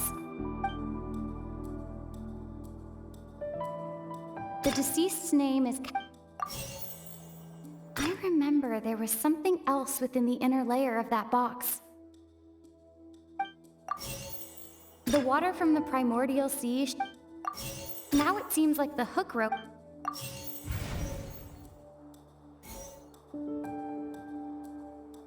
Now it seems like the hook rope was not meant for another magic... Lynette was in the magic box on stage the entire time. Did she have something to do with this? Now it seems like the hook rope was not meant for another magic trick. The rope that strung the water tank up was lit by the... I remember there was something else...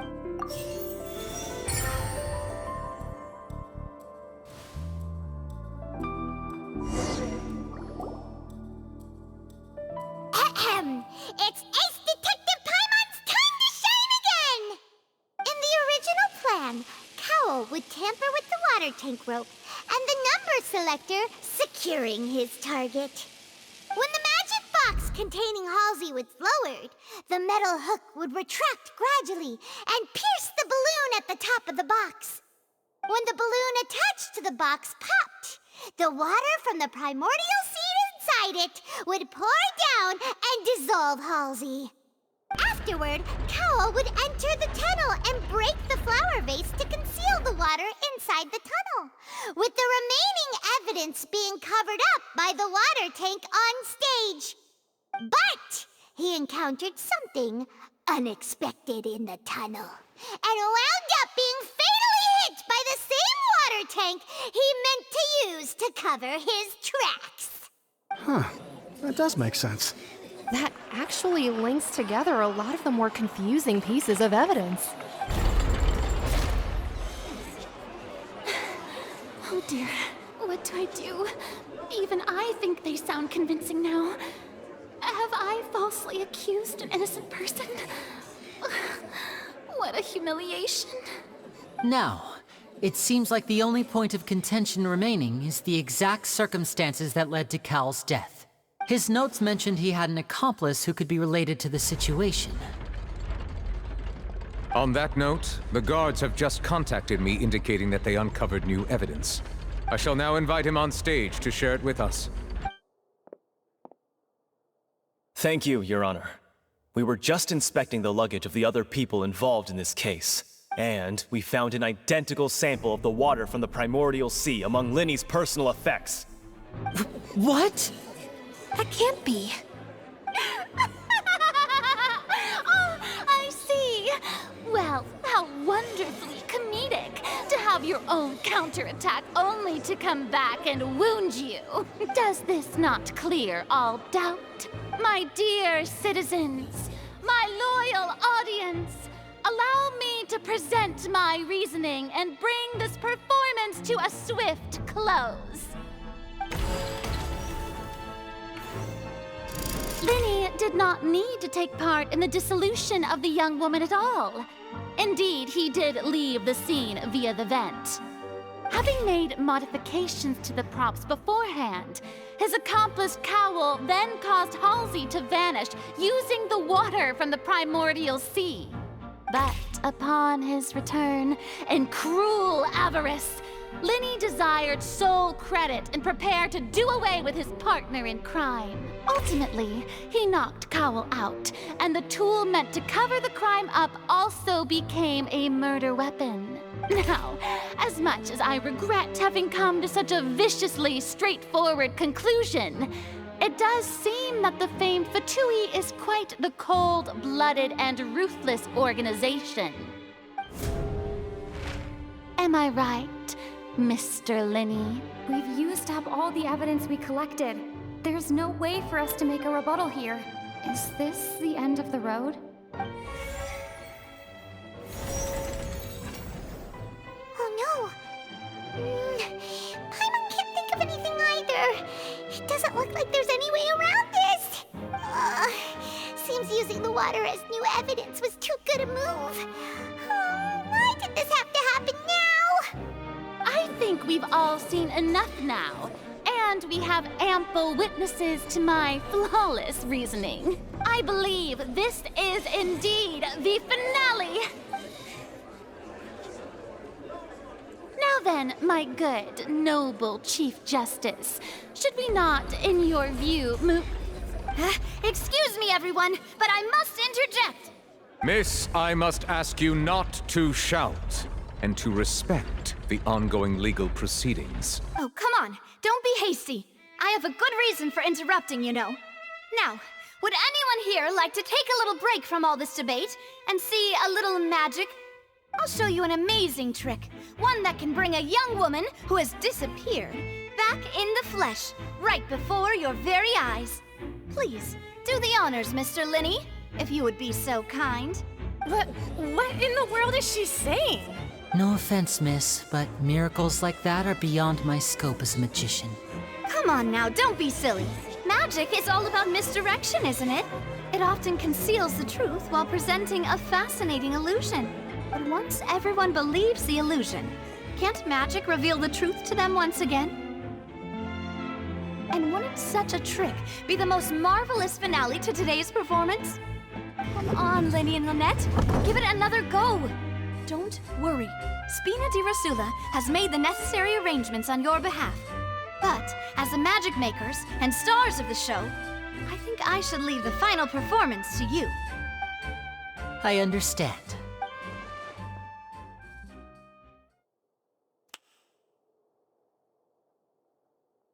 And voila!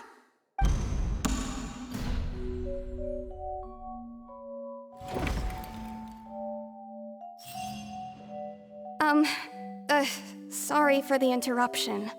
Wait, isn't that Halsey? So the whole thing about people dissolving wasn't true after all? To be clear, I'm only here because this person told me that if I testified, the merit of doing so would lessen my sentence.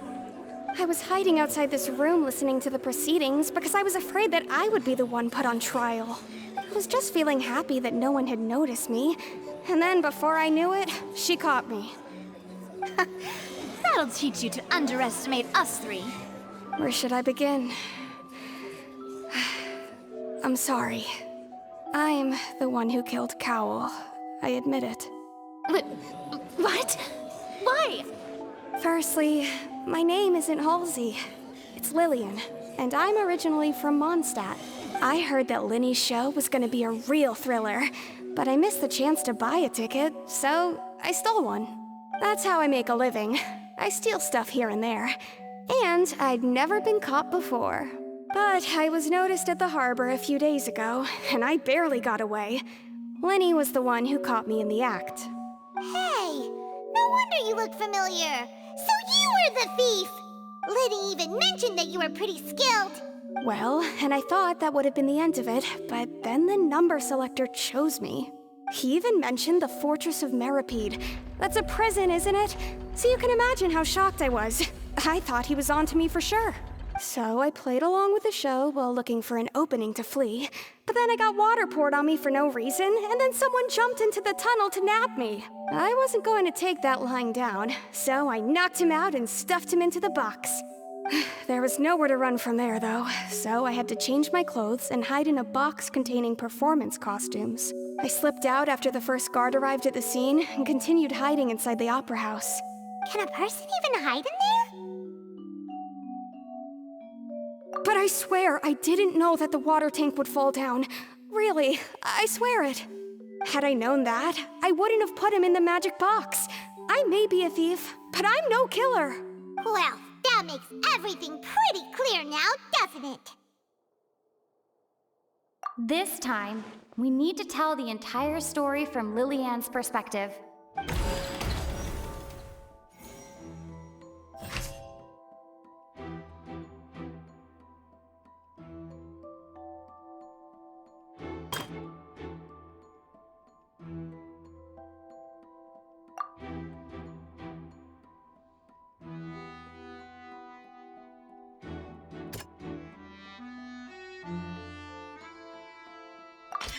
The strange sound wasn't from a fight.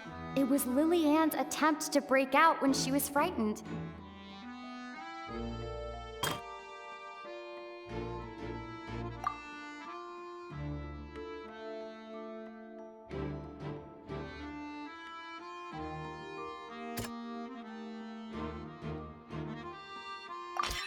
The flower vase was not broken to cover anything up, but was smashed during the struggle between Lily-Ann and Cowell.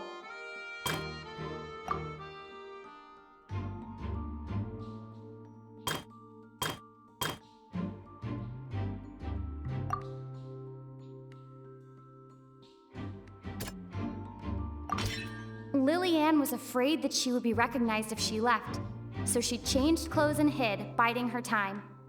Just what one might expect of an experienced thief. And it's Ace Detective Paimon time! Having been selected out of the blue, Lily-Ann panicked. Her panic only intensified after she entered the tunnel and had water poured on her head. So she kicked the door open, producing the thud we all heard. Hearing the commotion, Cowell leapt into the tunnel, only to discover that Lily-Ann had not dissolved. He did not know that Lily-Ann was not from Fontaine, but was a thief who made her way in by stealing a ticket. Mistakenly believing that the water from the primordial sea needed time to take effect, he tried to force Lily-Ann back into the box. The two broke the flower vase during the struggle, but Lily-Ann came out on top, knocking Cowell out and putting him in the box. With no way of escaping, she changed her clothes and hid in the costume trunk until the performance ended.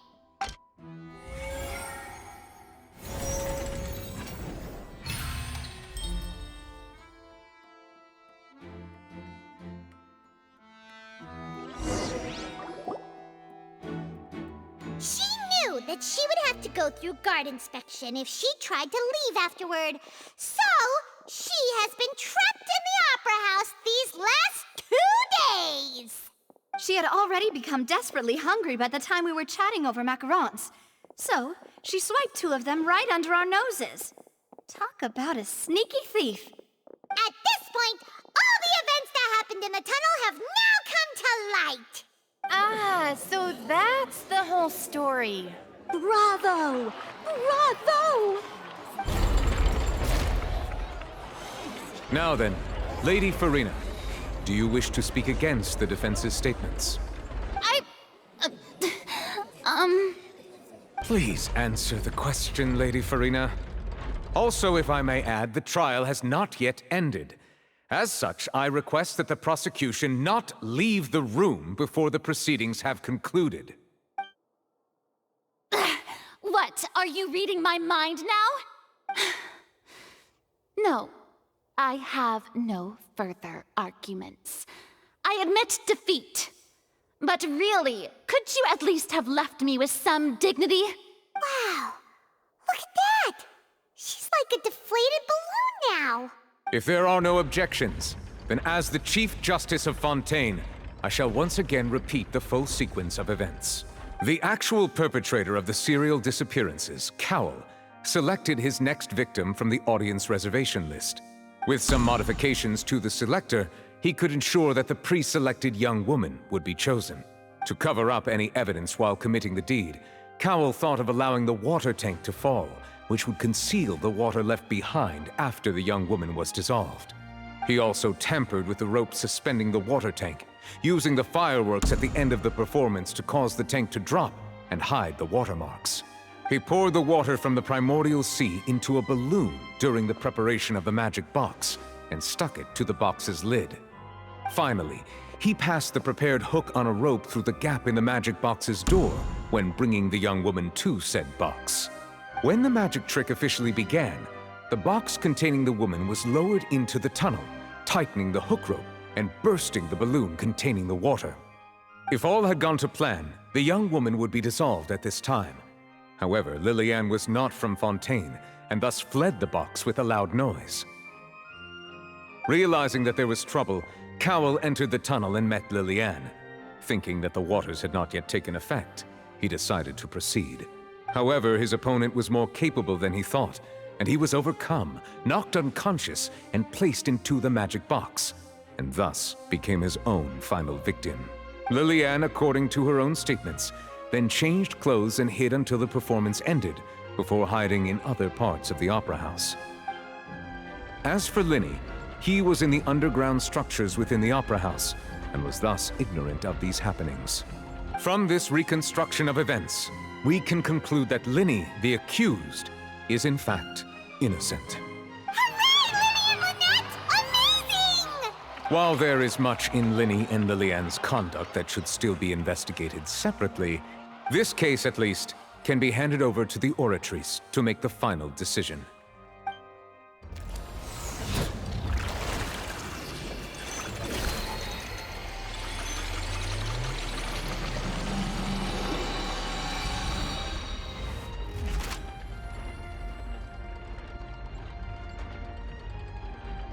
As such, Linny and Lynette are officially declared not guilty.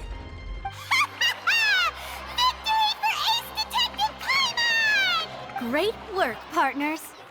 Thank you all. Thank you so much. Next, I think we deserve an explanation, Guard Vaughn. How did you find the water from the primordial sea in Linny's baggage?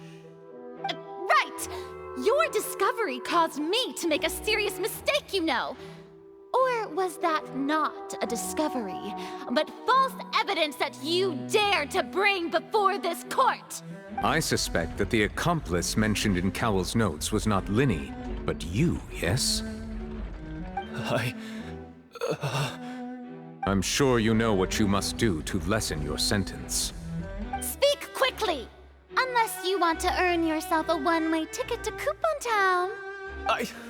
I was just following orders. We were supposed to place blame for the serial disappearances onto Linny, and thus cause suspicion to fall on the Fatui. The higher-ups said this was the best opportunity to do so.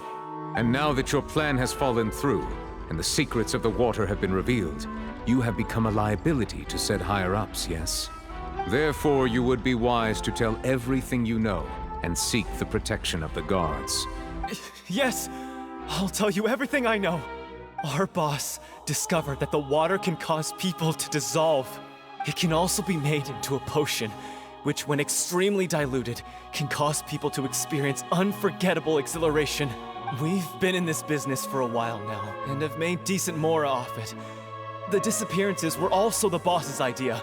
I mean, this is the boss we're talking about. The...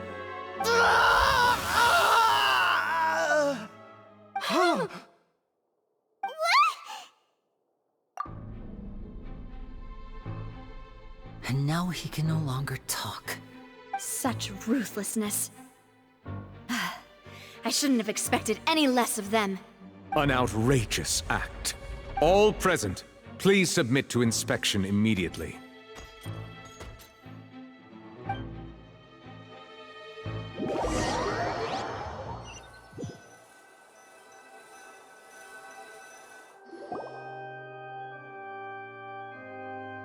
So, we're just going back now?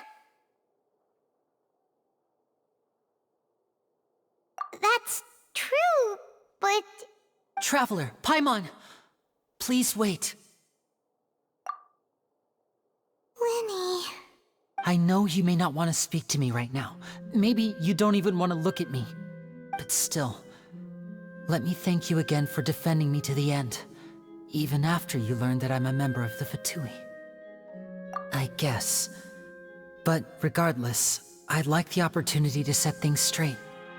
I didn't approach you with any ulterior motives or ill intent. I've spoken to you as myself, just plain Linny this entire time.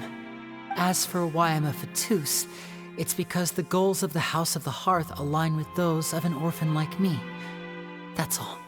That was how Father, who you might know as the Knave, approached recruiting us back then too. The Knave? The one who controls the House of the Hearth?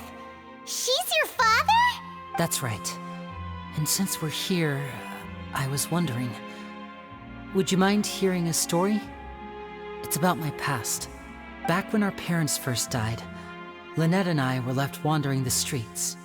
To survive, I took to surreptitiously observing an older street performer who did magic. It took me several days to figure out how he pulled off his amazing tricks. I took my sister through several streets until we found a crowded corner, and we began to perform magic tricks there. To my surprise, we proved to be pretty popular, and we could at least stop worrying about where our next meal would come from for a time. But I didn't want my sister to remain a street rat together with me forever. Before long, an aristocrat came to me and claimed that he wished to take us in after watching my performances. So you went from orphans to nobility just like that? That was how we felt at first too. As if fate was on our side and we could say goodbye to those painful days. But I gradually discovered that while we were called foster children, he was really after my talent for magic tricks. He would constantly take me to all sorts of banquets to garner attention, which he would then use to expand his social circles. That doesn't seem too bad either. Better than roaming the streets at any rate. It took a while for me to realize just how dark his heart really was. After one particular performance at a banquet, I discovered that Lynette was not on the same return vehicle as me. I waited a long time after we returned home, but she did not come back. I went to that noble's bedroom and asked him about her whereabouts. The answer he gave me was, she caught the eye of the most eminent person at the banquet, so I sent her over as a gift. I mean, you'll be able to perform your magic regardless of who your assistant is, yes? Oh no. So he was gonna... But wouldn't Fontaine's laws deal with such people? As far as outsiders are concerned, this is a relationship akin to adoption or foster care, and they have their ways of escaping the eye of the law. I managed to ferret out the location of the mansion of that so-called eminent person and hurried through the night. But by the time I leaped over the walls, avoided the guards, and made my way in, all I saw was the moonlit ground covered in blood, and the knave standing there in the darkness.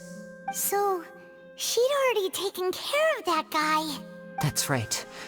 She had rescued my sister before she could come to any harm, and had even discovered several girls hidden in a basement, all of them orphans.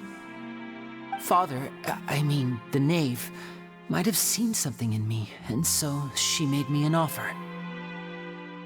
The House of the Hearth welcomes you, for your interests align with ours. Here, none will ever betray you.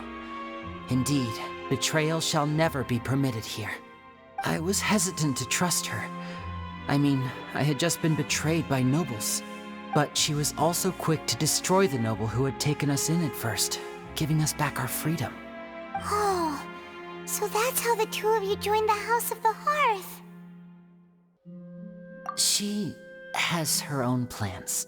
She has gained permission from the Tsaritsa to first use the Gnosis's power once she obtains it. She plans to use it to find a way to break the prophecy and save Fontaine. So, she believes in that prophecy too? That's right. The whole House of the Hearth is currently working to combat that crisis. Today's case has also proven that people from Fontaine can indeed dissolve into some sort of water, thus further supporting the prophecy. All of us house members here, Lady Arlecchino herself included, are from Fontaine. We won't give up on defending our homeland. To us orphans, the only connection we have left to this world, apart from our family, is our homeland. So, from small deeds like distributing magic pockets to huge schemes like stealing a Gnosis, everything is aimed at dealing with that prophecy. It's all right. I understand. The only thing I can do is relate all this to you. I just hope you can understand that even as a member of the House, I have never stopped making my own decisions, and that I believe what I'm doing is right. If you should need anything at all in the future, feel free to find me. I will do my best to help you, as plain Linny.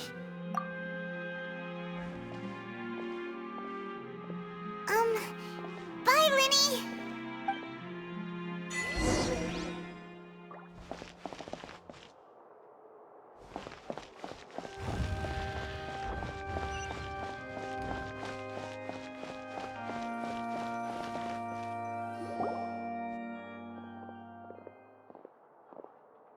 Hey there. What was with the disappearing act you pulled right as the trial ended? Were you looking for us, Navia? Well, this whole thing isn't exactly over, is it? I do feel that we're getting closer to solving the serial disappearances case, though. Don't you think so, too? Huh? What's wrong, my dear partner?